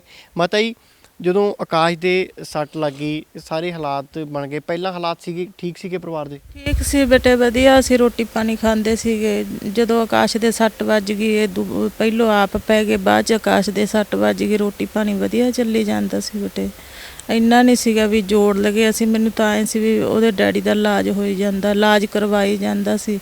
ਸੱਟ ਵੱਜੀ ਦੇ ਮਗਰੋਂ ਬਸ ਨਾ ਤਾਂ ਸਾਨੂੰ ਦੱਸਿਆ ਵੀ ਮੰਮੀ ਮੇਰੇ ਸੱਟ ਵੱਜ ਗਈ, ਉਹਨੂੰ ਆਏ ਸੀ ਵੀ ਮੰਮੀ ਬਿਮਾਰ ਰਹਿੰਦੀ, ਡੈਡੀ ਬਿਮਾਰ ਰਹਿੰਦੇ ਆ। ਜਦੋਂ ਦੱਸਿਆ ਉਦੋਂ ਬੇਟੇ ਫਿਰ ਆਹ ਹੀ ਦੱਸਿਆ ਉਹਦੇ ਦੋਸਤ ਨੇ ਵੀ ਅੰਕਲ ਸੱਟ ਵੱਜ ਗਈ ਆਕਾਸ਼ਦੀਪ ਦੇ। ਜਦੋਂ ਮੈਂ ਕਿਹਾ ਪੁੱਤ ਤੂੰ ਮੈਨੂੰ ਦੱਸਿਆ ਨਹੀਂ ਮੇਰੇ ਮੰਮੀ ਸੱਟ ਵੱਜ ਗਈ, ਕਹਿੰਦਾ ਮੰਮੀ ਮੈਨੂੰ ਤੇਰੇ ਹਾਲਾਤਾਂ ਦਾ ਪਤਾ ਵੀ ਕੀ ਹੈ, ਮੈਂ ਹੀ ਤੈਨੂੰ ਕਮਾ ਕੇ ਦੇਣਾ ਸੀ, ਮੈਂ ਹੀ ਮੰਜੇ ਤੇ ਪੈ ਗਿਆ।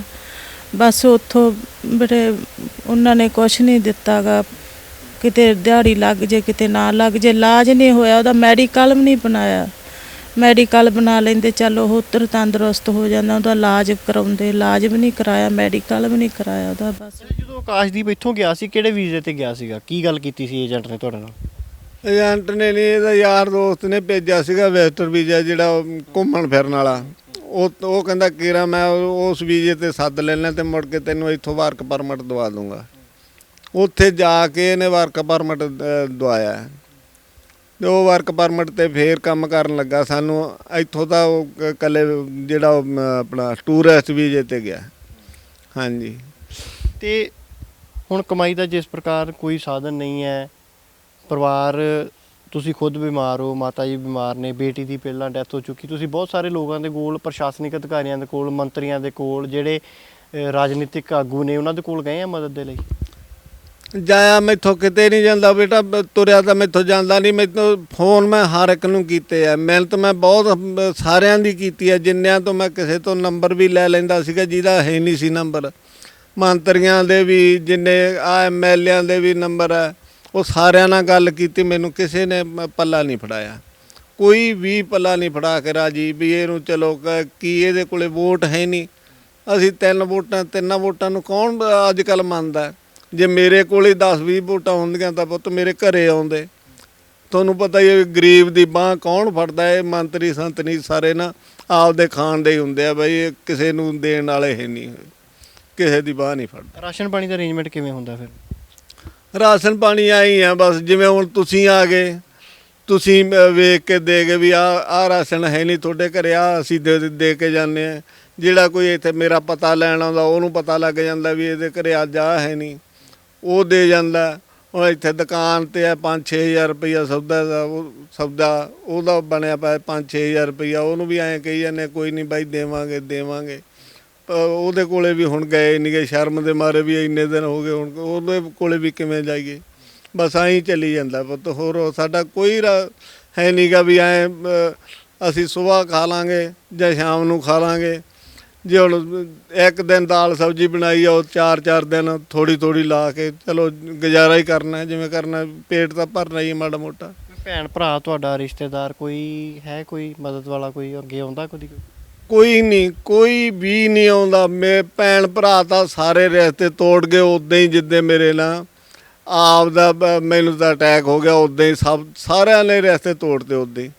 ਜਿੱਦਾਂ ਮੇਰੇ ਕੋਲੇ ਕਾਰਾਂ ਗੱਡੀਆਂ, ਮੇਰੇ ਕੋਲੇ ਆਪਦੇ ਟਰਾਲੇ ਹੁੰਦੇ ਸੀਗੇ, ਉਹਦੇ ਸਾਰੇ ਹੀ ਇੱਥੇ ਆਉਂਦੇ ਸੀਗੇ ਬਾਈ ਮੇਰੇ। ਉਦੋਂ ਬਾਅਦ 'ਚ ਹੁਣ ਉਹ ਨਹੀਂ ਪਤਾ ਵੀ ਮੈਂ ਹੈਗਾ ਜਾਂ ਨਹੀਂ ਹੈਗਾ, ਕਿਸੇ ਨੇ ਕਦੇ ਫੋਨ ਵੀ ਨਹੀਂ ਕੀਤਾ, ਹੋਰ ਤਾਂ ਵੱਡੀ ਗੱਲ। ਕਿਸੇ ਸੰਸਥਾ ਦੇ ਵੱਲੋਂ ਕਦੀ ਕੋਈ ਮਦਦ ਦੇ ਲਈ ਅੱਗੇ ਆਇਆ? ਬਹੁਤ ਸਾਰੀਆਂ ਸੰਸਥਾਵਾਂ ਨੇ ਜਿਹੜੀਆਂ ਸਮਾਜ ਸੇਵਾ ਕਰਦੀਆਂ ਨੇ, ਉਹਨਾਂ 'ਚੋਂ ਕਦੀ ਕੋਈ ਨੁਮਾਇੰਦਾ ਕੋਈ ਪਹੁੰਚਿਆ ਤੁਹਾਡੇ ਕੋਲ?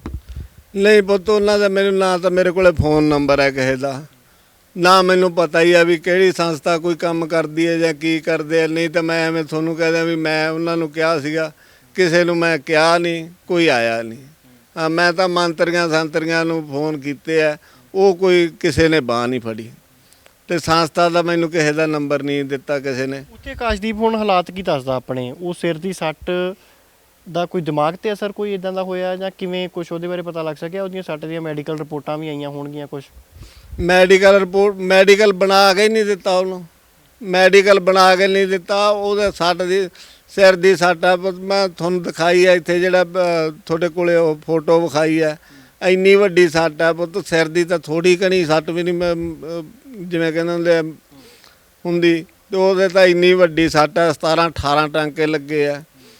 ਤੇ ਉਹ ਜਦੋਂ ਵੀ ਕੋਈ ਮਾੜਾ ਮੋਟਾ ਭਾਰਾ ਕੰਮ ਕਰਾਉਂਦੇ ਆ ਉਦੋਂ ਚੱਕਰ ਖਾ ਕੇ ਡਿੱਗ ਪੈਂਦਾ। ਚੱਕਰ ਖਾ ਕੇ ਡਿੱਗਿਆ, ਫਿਰ ਉਹ ਨਾ ਤਾਂ ਰੋਟੀ ਖਾਂਦਾ, ਨਾ ਉੱਥੇ ਕੋਈ ਬਹਿਣ ਪੈਣ ਨੂੰ, ਫਿਰ ਚੱਕ ਕੇ ਤੇ ਰੂਮ 'ਚ ਛੱਡ ਆਉਂਦੇ ਆ, ਪੈ ਜਾ ਬਈ ਤੇਰੀ ਦਿਹਾੜੀ ਹੈ ਨਹੀਂ। ਬਸ ਆਹ ਕੰਮ ਉਹਦੇ ਨਾਲ ਹੁੰਦਾ। ਫੋਨ ਕਰਦਾ, ਫੋਨ ਤੇ ਗੱਲ ਹੁੰਦੀ ਹੈ ਤੁਹਾਡੀ ਹੁਣ ਲਗਾਤਾਰ? ਹਾਂ, ਫੋਨ ਉਹ ਜਿਹੜਾ ਟੂ ਟੋਕ ਚੱਲਦਾ ਉਹਦੇ 'ਤੇ ਆ। ਉਹਦੇ ਕੋਲੇ ਪੈਸਾ ਹੈ ਨਹੀਂ ਗਾ ਫੋਨ 'ਚ ਪਾਉਣ ਨੂੰ, ਅਸੀਂ ਇੱਧਰੋਂ ਲਾਉਂਦੇ ਆ, ਉਹ ਵੀ ਟੂ ਟੋਕ ਚੱਲੀ ਜਾਂਦਾ। ਉਹ ਜਿਵੇਂ ਕਹਿੰਦੇ ਹੁੰਦੇ ਆ, ਇੱਥੋਂ ਕਿਸੇ ਤੋਂ ਲੈ ਲਿਆ 400 ਰੁਪਈਆ ਲੈ ਲਿਆ, ਉਹ 2 ਮਹੀਨੇ ਚੱਲ ਪੈਂਦਾ। ਉਹਦੇ 'ਤੇ ਗੱਲਾਂ ਹੋਈ ਜਾਂਦੀਆਂ ਸਾਡੀਆਂ। ਤੁਸੀਂ ਗੱਲ ਕਰਵਾ ਸਕਦੇ ਹੋ ਹੁਣ? ਉਹਦੇ ਨਾਲ ਗੱਲ ਹੋ ਸਕਦੀ ਆਕਾਸ਼ਦੀਪ ਦੇ ਨਾਲ ਸਾਡੀ? ਹਾਂ, ਕਰਵਾ ਸਕਦੇ ਹਾਂ, ਗੱਲ ਕਰਵਾ ਸਕਦੇ ਹਾਂ। ਜੇ ਉਹ ਉੱਥੇ ਲੱਗ ਗਿਆ ਫੋਨ ਤਾਂ ਹੁਣੇ ਕਰਾ ਦਿੰਦੇ ਹਾਂ, ਤੁਹਾਡੀ ਗੱਲ ਕਰਾ ਸਕਦੇ। ਤੁਸੀਂ ਕੋਸ਼ਿਸ਼ ਕਰੋ। ਆਕਾਸ਼ਦੀਪ ਤੇ ਦੁਬਈ ਦੇ ਵਿੱਚ ਹੈ। ਪੂਰੀ ਕਹਾਣੀ ਤੁਸੀਂ ਸੁਣ ਲਈ ਹੈ, ਦੁੱਖਾਂ ਭਰੀ ਕਹਾਣੀ ਹੈ, ਦਰਦ ਤੁਸੀਂ ਸੁਣ ਲਿਆ, ਇੱਕ ਪਿਤਾ ਦਾ, ਇੱਕ ਮਾਂ ਦਾ, ਕਿਵੇਂ ਹੰਝੂ ਬਹਾ ਰਹੇ ਨੇ ਆਪਣੇ ਪੁੱਤ ਨੂੰ ਮਿਲਣ ਦੇ ਲਈ। ਉਹ ਤਾਂਗ ਮੁੱਕ ਨਹੀਂ ਰਹੀ, ਕਹਿੰਦੇ ਨੇ ਵੀ ਕਿਸੇ ਨਾ ਕਿਸੇ ਤਰ੍ਹਾਂ ਸਾਡਾ ਪੁੱਤ ਸਾਡੇ ਕੋਲ ਆਵੇ। ਅਸੀਂ ਕਿਸੇ ਨਾ ਜਿਸ ਤਰੀਕੇ ਦੇ ਨਾਲ ਵੀ ਅਸੀਂ ਕਰ ਸਕੀਏ ਕੋਸ਼ਿਸ਼ ਕਰਾਂਗੇ ਵੀ ਅਸੀਂ ਉਹਦੀ ਤੰਦਰੁਸਤ ਬਣਾਈਏ, ਉਹਦੀ ਜਿਹੜੀ ਸਿਰ ਦੀ ਸੱਟ ਲੱਗੀ ਉਹਦਾ ਇਲਾਜ ਕਰਵਾਈਏ। ਇਹ ਵੀ ਦੱਸਿਆ ਜਾ ਰਿਹਾ ਵੀ ਦੁਬਈ ਦੇ ਵਿੱਚ ਉਸ ਦਾ ਕੋਈ ਵੀ ਮੈਡੀਕਲ ਨਹੀਂ ਬਣਾਇਆ ਗਿਆ, ਇਸ ਤੱਕ ਉਹਦੇ ਸਿਰ ਦੀ ਵੀ ਪੂਰੀ ਜਾਂਚ ਨਹੀਂ ਹੋਈ। ਸ਼ਾਇਦ ਇਹੀ ਕਾਰਨ ਹੈ ਵੀ ਜਦੋਂ ਉਹ ਕੰਮ ਤੇ ਜਾਂਦਾ ਇੰਨੀ ਗਰਮੀ ਦੇ ਵਿੱਚ, ਧੁੱਪ ਦੇ ਵਿੱਚ, ਤਾਂ ਉਹ ਗਰਮੀ ਸੱਟ ਕਾਰਨ ਸਹਾਰ ਨਹੀਂ ਪਾ ਰਿਹਾ, ਕਿਉਂਕਿ ਪਹਿਲਾਂ ਵੀ ਉੱਥੇ ਕੰਮ ਕਰਦਾ ਸੀਗਾ ਤਾਂ ਲਗਾਤਾਰ ਕੰਮ ਦੇ ਵਿੱਚ ਉਹਦਾ ਹਿੰਮਤ ਬਣੀ ਰਹਿੰਦੀ ਸੀ। ਪਰ ਜਦੋਂ ਦੀ ਸੱਟ ਲੱਗੀ ਆ ਉਹ ਪੂਰੀ ਤਰੀਕੇ ਦੇ ਨਾਲ ਕੰਮ ਵੀ ਨਹੀਂ ਕਰ ਪਾ ਰਿਹਾ ਔਰ ਲਗਾਤਾਰ ਦੁੱਖ ਉਸ ਨੂੰ ਜਕੜੇ ਹੋਏ ਨੇ। ਭਾਰਤ ਆਉਣ ਦੇ ਲਈ ਲਗਾਤਾਰ ਅਪੀਲਾਂ ਦਲੀਲਾਂ ਕਰ ਰਿਹਾ, ਪਰ ਅਜੇ ਤੱਕ ਕਿਸੇ ਵੀ ਪ੍ਰਸ਼ਾਸਨਿਕ ਅਧਿਕਾਰੀ ਵੱਲੋਂ ਜਾਂ ਕਿਸੇ ਵੀ ਹੋਰ ਕਿਸੇ ਤਰ੍ਹਾਂ ਦੇ ਵੀ ਨੁਮਾਇੰਦੇ ਦੇ ਵੱਲੋਂ ਇਸ ਪਰਿਵਾਰ ਦੀ ਅਜੇ ਤੱਕ ਕੋਈ ਬਾਂਹ ਨਹੀਂ ਫੜੀ। ਇਹ ਪਰਿਵਾਰ ਲਗਾਤਾਰ ਰੋ ਕੇ ਹੰਝੂਆਂ ਦੇ ਰਾਹੀਂ ਆਪਣੇ ਦੁੱਖ ਨੂੰ ਬਿਆਨ ਕਰ ਰਿਹਾ ਹੈ। ਕੋਸ਼ਿਸ਼ ਕਰ ਰਹੇ ਨੇ ਆਕਾਸ਼ਦੀਪ ਦੇ ਨਾਲ ਫੋਨ ਦੇ ਉੱਤੇ ਗੱਲ ਕਰਵਾਉਣ ਦੀ ਕੋਸ਼ਿਸ਼ ਅਸੀਂ ਵੀ ਕਰਾਂਗੇ। ਚਾਹਾਂਗੇ ਵੀ ਜੇ ਆਕਾਸ਼ਦੀਪ ਦੇ ਨਾਲ ਸਾਡੀ ਗੱਲ ਹੋ ਪਾਉਂਦੀ ਹੈ ਤਾਂ ਆਪਾਂ ਉਹਦੇ ਤੋਂ ਉਹਦੇ ਹਾਲਾਤ ਜ਼ਰੂਰ ਜਾਣਾਂਗੇ। ਔਰ ਮੇਰਾ ਫੋਨ ਲਾਉਣ ਦਾ ਮਕਸਦ ਇਹ ਹੈ ਵੀ ਤੁਸੀਂ ਵੀ ਸ਼ਾਇਦ ਆਕਾਸ਼ਦੀਪ ਦੀ ਗੱਲ ਨੂੰ ਸਮਝ ਸਕੋ ਸਿੱਧੇ ਤੌਰ ਦੇ ਉੱਤੇ।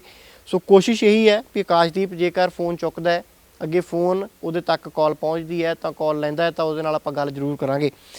ਅੰਕਲ, ਪਿੰਡ ਦੇ ਤੁਹਾਡੇ ਸਰਪੰਚ ਪੰਚਾਇਤ ਦੇ ਵੱਲੋਂ ਕਦੀ ਆ ਕੇ ਕੋਈ ਸਾਰ ਲਈ ਗਈ ਹੈ? ਲੋਕਡਾਊਨ ਸੀਗਾ, ਉਹ ਇਸੇ ਦੌਰਾਨ ਉਧਰ ਆਕਾਸ਼ਦੀਪ ਦਾ ਵੀ ਕੰਮ ਬੰਦ ਹੋ ਗਿਆ, ਫਿਰ ਕੋਈ ਮਦਦ ਮਿਲੀ ਤੁਹਾਨੂੰ ਇੱਦਾਂ ਕੋਈ ਪੰਚਾਇਤ ਵੱਲੋਂ? ਇੱਥੋਂ ਦੀ ਪੰਚਾਇਤ ਤੋਂ ਕੋਈ ਮਦਦ ਨਹੀਂ ਮਿਲੀ। ਸਾਰੇ ਰਾਸ਼ਨ ਦਿੰਦੇ ਰਹੇ ਆ, ਆਪਣੇ ਘਰੇ ਕੋਈ ਰਾਸ਼ਨ ਨਹੀਂ ਆਇਆ। ਸਾਰਿਆਂ ਨੂੰ ਰਾਸ਼ਨ ਦਿੰਦੇ ਰਹੇ। ਉਹਨਾਂ ਨੂੰ ਵੀ ਪਤਾ ਸੀਗਾ ਵੀ ਦੋਨੇ ਬੁੜੇ ਇੱਥੇ ਬੁੜਾ ਬੁੜੀ ਦੋਨੇ ਹੀ ਆ, ਵੀ ਇਹਨਾਂ ਦਾ ਮੁੰਡਾ ਹੈ ਉੱਥੇ ਲਾਕਡਾਊਨ 'ਚ ਫਸਿਆ। ਪਰ ਇੱਥੇ ਕੋਈ ਸਾਹਮਣੇ ਮੂਹਰ ਦੀ ਲੰਘ ਜਾਂਦੇ ਸੀਗੇ, ਅਗਲੇ ਘਰਾਂ 'ਚ ਦੇ ਜਾਂਦੇ ਸੀਗੇ, ਪਿਛਲੇ ਘਰਾਂ 'ਚ ਦੇ ਜਾਂਦੇ ਸੀ, ਆਪਣੇ ਘਰੇ ਬਾਹਰ 'ਚ ਨਹੀਂ ਕੋਈ ਰੁਕਿਆ। ਰਾਸ਼ਨ ਤਾਂ ਕੀ ਦੇਣਾ, ਜਿਹੜੀ ਉਹ ਦਵਾਈ ਛਿੜਕਦੇ ਹੁੰਦੇ ਸੀ ਉਹ ਵੀ ਸਾਰੇ ਪਿੰਡ 'ਚ ਛਿੜਕਤੀ, ਪਰ ਆਪਣੇ ਘਰਾਂ 'ਚ ਦਵਾਈ ਵੀ ਨਹੀਂ ਛਿੜਕੀ। ਇਹਨਾਂ ਦਾ ਇਹ ਪੰਚਾਇਤ ਦਾ ਕੀ ਕਰਨਾ ਹੈ? ਲੱਗਦਾ ਜੀ ਇੱਥੇ ਪੰਜਾਬ ਦੇ ਵਿੱਚ ਜੇ ਰੋਜ਼ਗਾਰ ਹੋਵੇ ਤਾਂ ਨੌਜਵਾਨ ਬਾਹਰ ਜਾਣ ਹੀ ਨਾ, ਇੱਥੇ ਰੋਜ਼ਗਾਰ ਨਹੀਂ ਮਿਲ ਰਿਹਾ ਆਪਣੇ ਨੌਜਵਾਨਾਂ ਨੂੰ। ਇਸੇ ਚੱਕਰ ਦੇ ਮਾਰੇ ਵਿਚਾਰੇ ਉਹ ਬਾਹਰ ਜਾਂਦੇ ਨੇ। ਜਿੱਦਾਂ ਤੁਸੀਂ ਦੱਸਿਆ ਵੀ ਕਾਸ਼ਦੀਪ ਨਾਨ ਮੈਡੀਕਲ ਦੀ ਪੜ੍ਹਾਈ ਕਰਦਾ ਸੀਗਾ, ਜੋ ਚਾਹੁੰਦਾ ਇੱਥੇ ਆਰਥਿਕ ਹਾਲਤ ਵਧੀਆ ਹੁੰਦੀ ਜਾਂ ਉਹਨੂੰ ਨੌਕਰੀ ਦੀ ਕੋਈ ਆਸ ਲੱਭਦੀ ਤਾਂ ਹੋਰ ਪੜ੍ਹ ਸਕਦਾ ਸੀ। ਪੁੱਤ ਮੇਰਾ 6 ਫੁੱਟ ਉਹਦਾ ਕੱਦ ਹੈ, 6 ਫੁੱਟ ਕੱਦ ਆ ਉਹਦਾ, ਤੇ ਇਹੋ ਜਿਹੀ ਸਰੀਰ ਸਿਹਤ ਸੀਗੀ ਉਹਦੀ। ਮਿਲਟਰੀ ਦੇ ਮੇਰੇ ਸਾਰੇ ਕਾਗਜ਼ ਬਣਾਏ ਸੀਗੇ ਉਹਦੇ ਵੀ, ਚੱਲ ਤੂੰ ਮਿਲਟਰੀ 'ਚ ਭਰਤੀ ਹੋ ਜਾ। ਪਰ ਉੱਥੇ 2 ਲੱਖ ਰੁਪਈਆ ਕੌਣ ਦਿੰਦਾ ਪੁੱਤ? ਸਾਡਾ ਤਾਂ ਘਰ ਵੀ ਵਿਕ ਜਾਂਦਾ, ਮੈਂ ਤਾਂ ਦੇ ਦਿੰਦਾ। 2 ਲੱਖ ਰੁਪਈਆ ਉੱਥੇ ਮੰਗਦੇ ਸੀਗੇ, ਆ ਜਾ ਕਹਿੰਦੇ ਮਿਲਟਰੀ 'ਚ ਭਰਤੀ ਕਰ ਲੈਂਦੇ ਆ। ਫਿਰ ਉਦੋਂ ਬਾਅਦ ਪੁਲਿਸ ਦੀਆਂ ਭਰਤੀਆਂ ਵੇਖੀਆਂ, ਉੱਥੇ ਲੱਖ ਰੁਪਈਆ ਉੱਥੇ ਮੰਗਿਆ, ਕਹਿੰਦੇ ਆ ਪੈਸੇ ਚੱਲਣਗੇ। ਅਤੇ ਉਦੋਂ ਜਿਹੜੇ ਘੱਟ ਪੜ੍ਹੇ ਸੀਗੇ, ਜਿਨ੍ਹਾਂ ਦੇ ਉਹ ਘੱਟ ਨੰਬਰ ਸੀਗੇ ਜਾਂ ਉਦੋਂ ਛੋਟੇ ਸੀਗੇ 5 ਫੁੱਟ 7 ਇੰਚ ਜਾਂ 5 ਫੁੱਟ 8 ਇੰਚ, ਉਹ 6 ਫੁੱਟ ਦੇ ਨੂੰ ਸ਼ੋਰ ਨੂੰ ਬਾਹਰ ਕੱਢਤਾ। ਸਾਰਿਆਂ ਨੂੰ ਮੂਹਰੇ ਜਾਂਦਾ ਸੀਗਾ ਭੱਜ ਕੇ। ਸਾਰਾ ਕੁਛ ਉਹਨੇ ਸਾਰਿਆਂ ਨਾਲੋਂ ਵਧੀਆ ਕੀਤਾ, ਪਰ ਉਹਨੂੰ ਸਿਰ ਬਿਨਾਂ ਪੈਸਿਆਂ ਤੋਂ ਕੱਢ ਕੇ ਘਰੇ ਕਰਤਾ। ਇੱਥੇ ਸਰਕਾਰ ਜੇ ਹੋਵੇ ਜਾਂ ਇੱਥੋਂ ਦੀ ਕੋਈ ਸਿਸਟਮ ਹੋਵੇ ਪੁੱਤ, ਬਾਹਰ ਕੌਣ ਭੇਜੇ? ਕੱਲਾ ਸ਼ੋਰ ਆ ਸਾਡਾ, ਕੱਲਾ ਪੁੱਤ ਹੋਵੇ ਕਿਸੇ ਦਾ, ਤੇ ਉਹ ਬਾਹਰ ਕੌਣ ਭੇਜੇ ਜਿਹਦਾ ਸ਼ਾਮ ਨੂੰ ਐਂ ਨਿਗਾਹ ਰਹਿੰਦੀ ਹੈ ਬਾਹਰ ਮੇਰਾ ਪੁੱਤ ਆਉਂਦਾ ਕਿ ਨਹੀਂ, ਮੇਰਾ ਪੁੱਤ ਆਉਂਦਾ ਕਿ ਨਹੀਂ। ਮੈਂ ਉਹਨੂੰ ਬਾਹਰ ਕਿਉਂ ਭੇਜਦਾ ਜੇ ਦੁਨੀਆ ਇੱਥੋਂ ਦੀ ਚੰਗੀ ਹੁੰਦੀ, ਸਰਕਾਰਾਂ ਚੰਗੀਆਂ ਹੁੰਦੀਆਂ ਆਪਣੇ ਇੰਡੀਆ ਦੀਆਂ। ਬਾਪੂ ਮੰਗ ਕੀ ਕਰਦੇ ਹੋ ਤੁਸੀਂ ਹੁਣ? ਕੀ ਤੁਹਾਡੀ ਕੀ ਇੱਛਾ, ਕੀ ਮੰਗ ਕੀ ਹੈ ਤੁਹਾਡੀ? ਮੇਰੀ ਮੰਗ ਤਾਂ ਇਹੀ ਆ ਪੁੱਤ, ਮੇਰਾ ਪੁੱਤ ਨਾ ਕੇਰਾ ਮੇਰੇ ਕਾਲਜੇ ਨਾ ਲੱਗ ਜੇ, ਬਸ ਇਦੋਂ ਉੱਤੇ ਹੋਰ ਕੋਈ ਮੰਗ। ਮੇਰਾ ਪੁੱਤ ਮੈਨੂੰ ਮਿਲ ਜੇ, ਮੈਨੂੰ ਤਾਂ ਹੋਰ ਕੋਈ ਮੰਗ ਨਹੀਂ। ਇਦੋਂ ਉੱਤੇ ਹੋਰ ਕੋਈ ਮੰਗ ਨਹੀਂ ਪੁੱਤ। ਮੇਰਾ ਪੁੱਤ ਤੁਸੀਂ ਦਵਾ ਦਿਓਗੇ, ਮੇਰਾ ਪੁੱਤ ਮੇਰਾ ਘਰੇ ਪਹੁੰਚਾ ਦਿਓ ਕਿਵੇਂ ਵੀ ਕਰਕੇ। ਮੈਂ ਤੁਹਾਡੇ ਪ੍ਰਮਾਤਮਾ ਦੇ ਅੱਗੇ ਹੱਥ ਜੋੜਦਾ। ਮੇਰੇ ਤੁਹਾਡੇ ਸਾਹਮਣੇ ਮੈਂ ਅੰਮ੍ਰਿਤਧਾਰੀ ਸਿੱਖ ਹੈ, 1997 ਦਾ ਮੇਰਾ ਅੰਮ੍ਰਿਤ ਛਕਿਆ। ਮੈਂ ਇਹੀ ਬੇਨਤੀ ਕਰਦਾ ਵੀ ਪ੍ਰਮਾਤਮਾ ਮੇਰੇ ਪੁੱਤ ਨੂੰ ਸਹੀ ਸਲਾਮਤ ਘਰੇ ਪਹੁੰਚਦਾ ਕਰਦੇ, ਮੇਰੇ ਕਾਲਜੇ ਨਾ ਲੱਗ ਜੇ। ਅਸੀਂ ਦੋਨੇ ਜੀ ਇੱਥੇ ਮਰ ਜਾਵਾਂਗੇ ਪੁੱਤ, ਸਾਨੂੰ ਕੌਣ ਸੰਭਾਲੂਗਾ? ਉਹ ਤੋਂ ਬਿਨਾਂ ਸਾਨੂੰ ਕੋਈ ਨਹੀਂ ਸੰਭਾਲਦਾ ਇੱਥੇ। ਅਸੀਂ ਤਾਂ ਬਾਹਰ ਸਾਰੀ 24 ਘੰਟੇ ਬੰਦ ਰੱਖਦੇ, ਕਿਸੇ ਆਂਢ ਗੁਆਂਢ ਨੂੰ ਨਹੀਂ ਪੁੱਛਦੇ। ਕਹਿੰਦੇ ਵੀ ਸਾਡੇ ਅੱਜ ਦਾਲ ਹੈ ਨਹੀਂ, ਜਾਂ ਅੱਜ ਰੋਟੀ ਹੈ ਨਹੀਂ, ਜਾਂ ਅੱਜ ਸਾਡੇ ਆਟਾ ਹੈ ਨਹੀਂ। ਅਸੀਂ ਤਾਂ ਕਿਤੇ ਆਂਢ ਗੁਆਂਢ ਨੂੰ ਵੀ ਪਤਾ ਨਹੀਂ ਲੱਗਣ ਦਿੱਤਾ। ਪਰ ਅਸੀਂ ਨਾ ਜਮਾਂ ਸਰੀਰ ਸਾਡਾ ਟੁੱਟ ਗਿਆ, ਹੁਣ ਬੰਨ ਟੁੱਟ ਗਿਆ, ਜਮਾਂ ਸਭ ਟੁੱਟ। ਅਸੀਂ ਇਹੋ ਜਿਹੀਆਂ ਸਰਕਾਰਾਂ ਤੋਂ ਕੀ ਲੈਣਾ? ਜਦੋਂ ਸਾਡਾ ਬੁਰਛੇ ਜਿਹੜਾ ਪੁੱਤ ਬਾਹਰ ਬੈਠਾ, ਅਸੀਂ ਕੀ ਲੈਣਾ ਸਰਕਾਰਾਂ ਤੋਂ, ਕਿਸੇ ਤੋਂ? ਬਹੁਤ ਔਖੇ ਆ ਪੁੱਤ ਮੇਰੇ। ਅਸੀਂ ਤਾਂ ਦੁਖੀ ਹੋਏ ਬੈਠੇ ਵੀ, ਜਾਂ ਤਾਂ ਸਾਨੂੰ ਵੀ ਪ੍ਰਮਾਤਮਾ ਇੱਦੋਂ ਤਾਂ ਮਾਰ ਹੀ ਦੇਵੇ, ਸਾਡੀ ਜਾਨ ਹੀ ਲੈ ਲੈ ਪ੍ਰਮਾਤਮਾ। ਦਾ ਤੋਂ ਆਹ ਦਿਨ ਨਹੀਂ ਚੱਲੇ ਜਾਂਦੇ ਸਾਤੋਂ ਪੁੱਤ।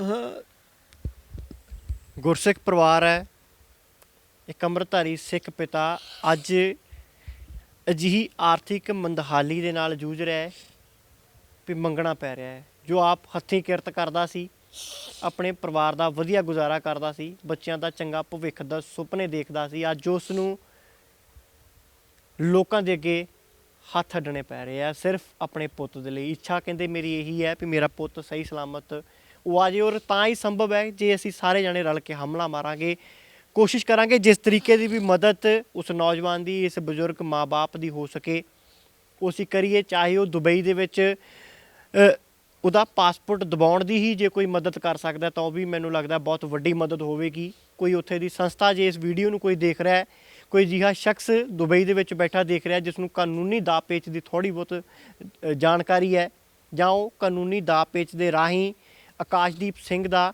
ਮਿਹਨਤਾਨਾ ਜੋ ਕੰਪਨੀ ਦੇ ਵਿੱਚ ਉਸ ਵੱਲੋਂ ਕੰਮ ਕੀਤਾ ਗਿਆ ਉਹ ਦਵਾ ਸਕੇ। ਉਸ ਦਾ ਪਾਸਪੋਰਟ ਜਿਹੜਾ ਕੰਪਨੀ ਦੇ ਵੱਲੋਂ ਜਬਰਨ ਰੱਖਿਆ ਗਿਆ ਉਸ ਪਾਸਪੋਰਟ ਨੂੰ ਆਕਾਸ਼ਦੀਪ ਨੂੰ ਦਵਾ ਕੇ ਭਾਰਤ ਭੇਜ ਸਕੇ। ਸੋ ਮੇਰੀ ਸਾਡੇ ਹਮਦਰਦ ਮੀਡੀਆ ਗਰੁੱਪ ਦੀ ਦਰਖਾਸਤ ਹੈ ਉਹਨਾਂ ਵੀਰਾਂ ਨੂੰ, ਉਹਨਾਂ ਸੱਜਣਾਂ ਨੂੰ ਉਹਨਾਂ ਦੋਸਤਾਂ ਨੂੰ, ਉਹਨਾਂ ਦਰਸ਼ਕਾਂ ਨੂੰ ਵੀ ਆਕਾਸ਼ਦੀਪ ਨੂੰ ਭਾਰਤ ਲਿਆਉਣ ਦੇ ਵਿੱਚ ਜੇ ਕੋਈ ਕਾਨੂੰਨੀ ਮਦਦ ਕਰ ਸਕਦਾ ਹੈ ਤਾਂ ਉਹ ਸ਼ਖਸ ਜ਼ਰੂਰ ਅੱਗੇ ਆਵੇ ਔਰ ਕਾਨੂੰਨੀ ਮਦਦ ਦੇ ਲਈ ਆਕਾਸ਼ਦੀਪ ਦਾ ਪਾਸਪੋਰਟ ਉਹਦੀ ਕੰਪਨੀ ਤੋਂ ਆਕਾਸ਼ਦੀਪ ਨੂੰ ਦਵਾਵੇ ਤਾਂ ਜੋ ਆਕਾਸ਼ਦੀਪ ਉੱਥੋਂ ਆਪਣੇ ਪਿੰਡ ਬਜ਼ੁਰਗ ਮਾਂ-ਬਾਪ ਦੇ ਕੋਲ ਆ ਸਕੇ।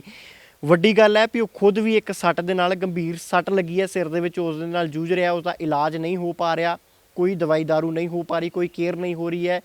ਇੰਨੇ ਸੱਟ ਲੱਗਣ ਦੇ ਬਾਵਜੂਦ ਉਹ ਇੰਨੀ ਗਰਮ ਧੁੱਪ ਦੇ ਵਿੱਚ, ਗਰਮ ਮੌਸਮ ਦੇ ਵਿੱਚ ਲਗਾਤਾਰ ਦਿਹਾੜੀ ਤੇ ਜਾਂਦਾ ਹੈ ਪਰ ਦਿਹਾੜੀ ਕਰ ਨਹੀਂ ਪਾ ਰਿਹਾ, ਨਾ ਚੱਲ ਪਾਉਂਦਾ ਸਹੀ ਤਰੀਕੇ ਦੇ ਨਾਲ। ਜੇ ਕਿਤੇ 1 ਘੰਟਾ 1.5 ਘੰਟਾ ਕੰਮ ਕਰਦਾ ਵੀ ਹੈ ਤਾਂ ਉਸ ਦੀ ਸੱਟ ਦੀ ਜਿਹੜੀ ਸਿਰ ਦੀ ਸੱਟ ਹੈ ਉਸ ਕਾਰਨ ਉਹ ਜ਼ਿਆਦਾ ਦੇਰ ਖੜਾ ਨਹੀਂ ਰਹਿ ਪਾਉਂਦਾ, ਉਹ ਡਿੱਗ ਜਾਂਦਾ ਹੈ। ਫਿਰ ਉਸ ਨੂੰ ਚੱਕ ਕੇ ਕਮਰੇ ਦੇ ਵਿੱਚ ਭੇਜ ਦਿੱਤਾ ਜਾਂਦਾ ਹੈ, ਉਸ ਦਾ ਕੋਈ ਮਿਹਨਤਾਨਾ ਉਸ ਨੂੰ ਨਹੀਂ ਦਿੱਤਾ ਜਾ ਰਿਹਾ। ਸੋ ਇਹੀ ਅਪੀਲ ਹੈ ਕਿ ਜੇਕਰ ਆਕਾਸ਼ਦੀਪ ਦੀ ਕੋਈ ਦੁਬਈ ਰਹਿੰਦਾ ਸ਼ਖਸ ਜਾਂ ਕੋਈ ਅਜਿਹੀ ਸੰਸਥਾ ਜੋ ਕਾਨੂੰਨੀ ਮਦਦ ਕਰ ਸਕਦੀ ਹੋਵੇ ਤਾਂ ਜ਼ਰੂਰ ਉਸ ਦੀ ਮਦਦ ਕਰੋ, ਕਿਉਂਕਿ ਆਕਾਸ਼ਦੀਪ ਆਪਣੇ ਮਾਪਿਆਂ ਦਾ ਇਕਲੌਤਾ ਪੁੱਤ ਹੈ ਔਰ ਉਸ ਦੇ ਮਾਪੇ, ਤੁਸੀਂ ਤਸਵੀਰਾਂ ਦੇਖੀਆਂ ਵੀ ਘਰ ਦੇ ਹਾਲਾਤ ਬਹੁਤ ਬੱਤਰ ਨੇ। ਪਿਤਾ ਜੀ ਅਧਰੰਗ ਤੋਂ ਪੀੜਤ ਨੇ, ਮਾਤਾ ਜੀ ਦੀ ਵੀ ਇੱਕ ਹੱਥ ਦੇ ਉੱਤੇ ਅਧਰੰਗ ਦੀ ਕਸਰ ਹੋਈ ਹੈ। ਪਿਤਾ ਜੀ ਪਹਿਲਾਂ ਟਰੱਕ ਡਰਾਈਵਿੰਗ ਕਰਦੇ ਸੀਗੇ, 1997 ਤੋਂ ਕਹਿੰਦੇ ਮੈਂ ਗੁਰਸਿੱਖੀ ਜੀਵਨ ਧਾਰਨ ਕੀਤਾ ਹੈ ਔਰ ਇਸੇ ਦਰਮਿਆਨ ਉਹਨਾਂ ਨੂੰ ਇਹ ਸਾਰਾ ਜਿਹੜਾ ਦੁੱਖ ਤਕਲੀਫਾਂ ਜ਼ਿੰਦਗੀ ਦੇ ਵਿੱਚ ਝੱਲਣੀਆਂ ਪੈ ਰਹੀਆਂ ਨੇ। ਟਰੱਕ ਚਲਾਉਂਦੇ ਸੀਗੇ ਪਰ ਹੁਣ ਉਹ ਕੰਮ ਉਹ ਵੀ ਨਹੀਂ ਕਰ ਪਾ ਰਹੇ। ਨਾ ਕਹਿੰਦੇ ਮੇਰੀ ਕਿਸੇ ਸਰਕਾਰ ਨੇ, ਕਿਸੇ ਸਰਕਾਰੀ ਨੁਮਾਇੰਦੇ ਨੇ, ਕਿਸੇ ਪ੍ਰਸ਼ਾਸਨਿਕ ਅਧਿਕਾਰੀ ਨੇ, ਨਾ ਕਿਸੇ ਲੀਡਰ ਨੇ ਅਜੇ ਤੱਕ ਕੋਈ ਸਾਰ ਲਈ ਹੈ, ਨਾ ਹੀ ਬਾਂਹ ਫੜੀ ਹੈ। ਕਹਿੰਦੇ ਮੈਂ ਅਜਿਹੀਆਂ ਸਰਕਾਰਾਂ ਤੋਂ ਕੀ ਕਰਨਾ ਜਿਹੜੀ ਮੇਰੇ ਪੁੱਤ ਨੂੰ ਭਾਰਤ ਨਾ ਲਿਆ ਸਕਣ। ਔਰ ਮੇਰਾ ਅੱਜ 6 ਫੁੱਟ ਦਾ ਪੁੱਤ ਗੱਭਰੂ ਜਵਾਨ ਵਿਦੇਸ਼ੀ ਮੁਲਕ ਦੇ ਵਿੱਚ ਬੜੇ ਗੰਭੀਰ ਸਮੱਸਿਆ ਦੇ ਵਿੱਚ ਫਸਿਆ ਹੋਇਆ ਹੈ, ਉਸ ਦੀ ਮਦਦ ਦੇ ਲਈ ਅਜੇ ਤੱਕ ਕੋਈ ਵੀ ਅੱਗੇ ਨਹੀਂ ਆਇਆ, ਨਾ ਤਾਂ ਕੋਈ ਸਰਕਾਰ ਅੱਗੇ ਆਈ ਹੈ, ਨਾ ਕੋਈ ਸਮਾਜ ਸੇਵੀ ਸੰਸਥਾ ਅਜੇ ਤੱਕ ਅੱਗੇ ਆਈ ਹੈ।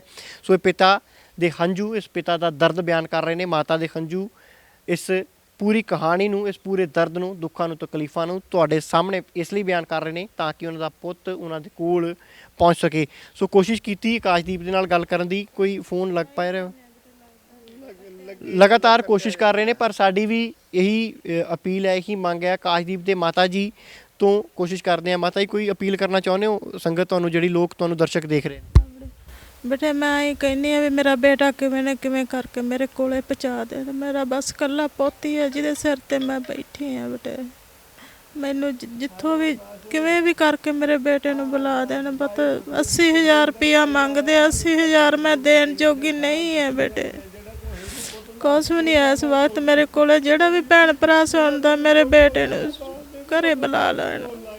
ਕੋਈ ਵੀ ਭੈਣ ਭਰਾ ਮੇਰੀ ਜਿੰਨੀ ਵੀ ਸਹਾਇਤਾ ਕਰ ਸਕਦਾ ਮੇਰੇ ਪੁੱਤ ਨੂੰ ਮੇਰੇ ਕੋਲੇ, ਮੈਂ ਹੋਰ ਕੁਛ ਨਹੀਂ ਮੰਗਦੀ, ਬਸ ਮੇਰਾ ਬੇਟਾ। ਆਕਾਸ਼ਦੀਪ ਦਾ ਫੋਨ ਆਇਆ, ਮੈਂ ਆਕਾਸ਼ਦੀਪ ਦੇ ਨਾਲ ਗੱਲ ਕਰਨੀ ਚਾਹੂੰਗਾ। ਹੈਲੋ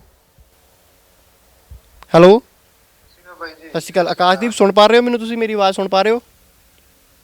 ਹਾਂਜੀ ਬਾਈ ਜੀ, ਸੁਣੀ ਜਾਂਦਾ ਜੀ। ਆਕਾਸ਼ਦੀਪ ਕੀ ਹਾਲਾਤ ਨੇ ਤੁਹਾਡੇ? ਸੱਟ ਕਿਵੇਂ ਲੱਗੀ ਮੈਂ ਜਾਣਨਾ ਚਾਹੂੰਗਾ ਤੁਹਾਡੇ ਤੋਂ। ਬਾਈ ਸੱਟ ਆਏ ਲੱਗੀ ਵੀ ਮੈਂ ਨਾ ਇੱਥੇ ਆਪਣਾ ਕੰਮ ਕਰੀ ਜਾਂਦਾ ਸੀ ਰਾਤ ਨੂੰ, ਰਮਜ਼ਾਨ ਮਹੀਨੇ ਇੱਥੇ ਰਮਜ਼ਾਨ ਦੀਆਂ ਰਾਤ ਨੂੰ ਡਿਊਟੀ ਹੁੰਦੀ ਹੈ ਤੇ ਮੈਂ ਡੈਗ ਕੇ ਤੇ ਮੇਰੇ ਸੱਟ ਵੱਜ ਗਈ ਸਿਰ ਤੇ, ਬਹੁਤ ਡੂੰਘੀ ਸੱਟ ਵੱਜੀ। ਮੈਂ ਫੋਟੋਆਂ ਵੀ ਭੇਜੀਆਂ ਸੀਗੀਆਂ। ਇਹ ਆ ਜੀ ਬਸ ਵੀ ਸੱਟ ਤੋਂ 3-4 ਦਿਨ ਮੈਨੂੰ ਇਹਨਾਂ ਨੇ ਰੈਸਟ ਵੀ ਨਹੀਂ ਕਰ ਬਾਈ ਤੇ ਇਹਨਾਂ ਨੇ ਆਈ ਮੈਨੂੰ ਕੰਮ ਤੇ ਲਾ ਲਿਆ ਤੇ ਅੱਜ ਮੇਰੀ ਇੰਨੀ ਕੁ ਬੁਰੀ ਹਾਲਤ ਨਾ ਬਾਈ ਜੀ, ਮੇਰਾ ਸਿਰ ਇੰਨਾ ਦੁਖਦਾ। ਇਹਨਾਂ ਨੂੰ ਜੇ ਮੈਂ ਘਰੇ ਰਹਿਣਾ ਤਾਂ ਮੈਨੂੰ ਧੱਕੇ ਨਾਲ ਘਰੋਂ ਲੈ ਜਾਂਦੇ ਆ ਵੀ ਕੰਮ ਕਰ, ਵੀ ਅਸੀਂ ਰੂਮ 'ਚ ਨਹੀਂ ਤੈਨੂੰ ਬਹਿਣ ਦੇਣਾ, ਧੱਕੇ ਨਾਲ ਮੈਨੂੰ ਲੈ ਜਾਂਦੇ। ਮੈਂ ਕਿਹਾ ਮੈਨੂੰ ਪਿੰਡ ਭੇਜ ਦਿਓ ਇੱਕ ਵਾਰੀ, ਮੈਂ ਆਪਦਾ ਇਲਾਜ ਕਰਾ ਲੂੰਗਾ, ਵੀ ਮੈਨੂੰ 1 ਮਹੀਨੇ ਦੀ ਛੁੱਟੀ ਦੇ ਦਿਓ, ਮੈਂ ਆਪਦਾ ਇਲਾਜ ਕਰਾ ਕੇ ਮੁੜਾਂਗਾ। ਪਰ ਮੇਰੀ ਕੋਈ ਗੱਲ ਨਹੀਂ ਮੰਨਦਾ, ਉੱਥੋਂ ਮੇਰੇ ਗਲ ਪੈਂਦੇ ਆ ਸਾਰੇ। ਮੇਰਾ ਇੱਕ ਦਿਨ ਦਿਹਾੜੀ ਮੇਰੀ ਨਾ ਲੱਗੇ ਤਾਂ ਮੇਰੀ 3 ਦਿਨ ਕਰਦੇ ਆ ਬਾਈ ਜੀ। ਮਹੀਨੇ 'ਚ ਮੈਂ 15 ਛੁੱਟੀਆਂ ਮਾਰਦਾ। ਤੁਸੀਂ ਕੰਮ 15 ਛੁੱਟੀਆਂ ਵੀ ਵੱਜ ਜਾਣ ਤੇ ਮਹੀਨੇ ਦੀ ਕੱਟ ਲੈਂਦੇ ਬਾਈ ਜੀ। ਅੱਛਾ, ਮਤਲਬ ਇੱਕ 15 ਦਿਨ ਤੁਸੀਂ ਕੰਮ ਕਰਦੇ ਹੋ, ਜੈਸੇ ਤੈਸਾ ਔਖੇ ਸੌਖੇ ਹੋ ਕੇ ਕੰਮ ਕਰਦੇ ਹੋ, ਪਰ ਤੁਹਾਨੂੰ ਉਹਦੀ ਸੈਲਰੀ ਵੀ ਨਹੀਂ ਮਿਲ ਰਹੀ? ਨਹੀਂ ਮਿਲਦੀ ਜੀ। ਇੱਕ ਛੁੱਟੀ ਦੀਆਂ 2 ਛੁੱਟੀਆਂ ਕੱਟ ਲੈਂਦੇ। ਜਦੋਂ ਵੀ ਕੁਝ ਕਰੀਏ ਫਿਰ ਕਹਿੰਦੇ 2500 ਦਰਾਮ ਦੇ ਦੇ। ਇੰਡੀਆ ਦਾ 50,000 ਬਣਦਾ ਜੀ, ਮੈਂ ਕਿੱਥੋਂ ਦੇਵਾਂ? ਜੇ ਮੈਂ ਇੰਨੇ ਜੋਗਾ ਹੁੰਦਾ ਮੈਂ ਇੱਥੇ ਕਿਉਂ ਆਉਣਾ ਸੀ? ਹੁਣ ਤੁਸੀਂ ਮੇਰੇ ਘਰ ਦੀ ਹਾਲਤ ਦੇਖੀ ਜਾਂਦੇ ਨਾ ਵੀ। ਇਸ ਟਾਈਮ ਵੀ ਬਾਈ ਜੀ ਮੈਂ ਤੁਹਾਨੂੰ ਵੀਡੀਓ ਨਹੀਂ ਸੈਂਡ ਕਰ ਸਕਦਾ ਆਪਦੀ, ਮੇਰਾ ਨੈਟ ਬਿਲਕੁਲ ਸਲੋ ਆ।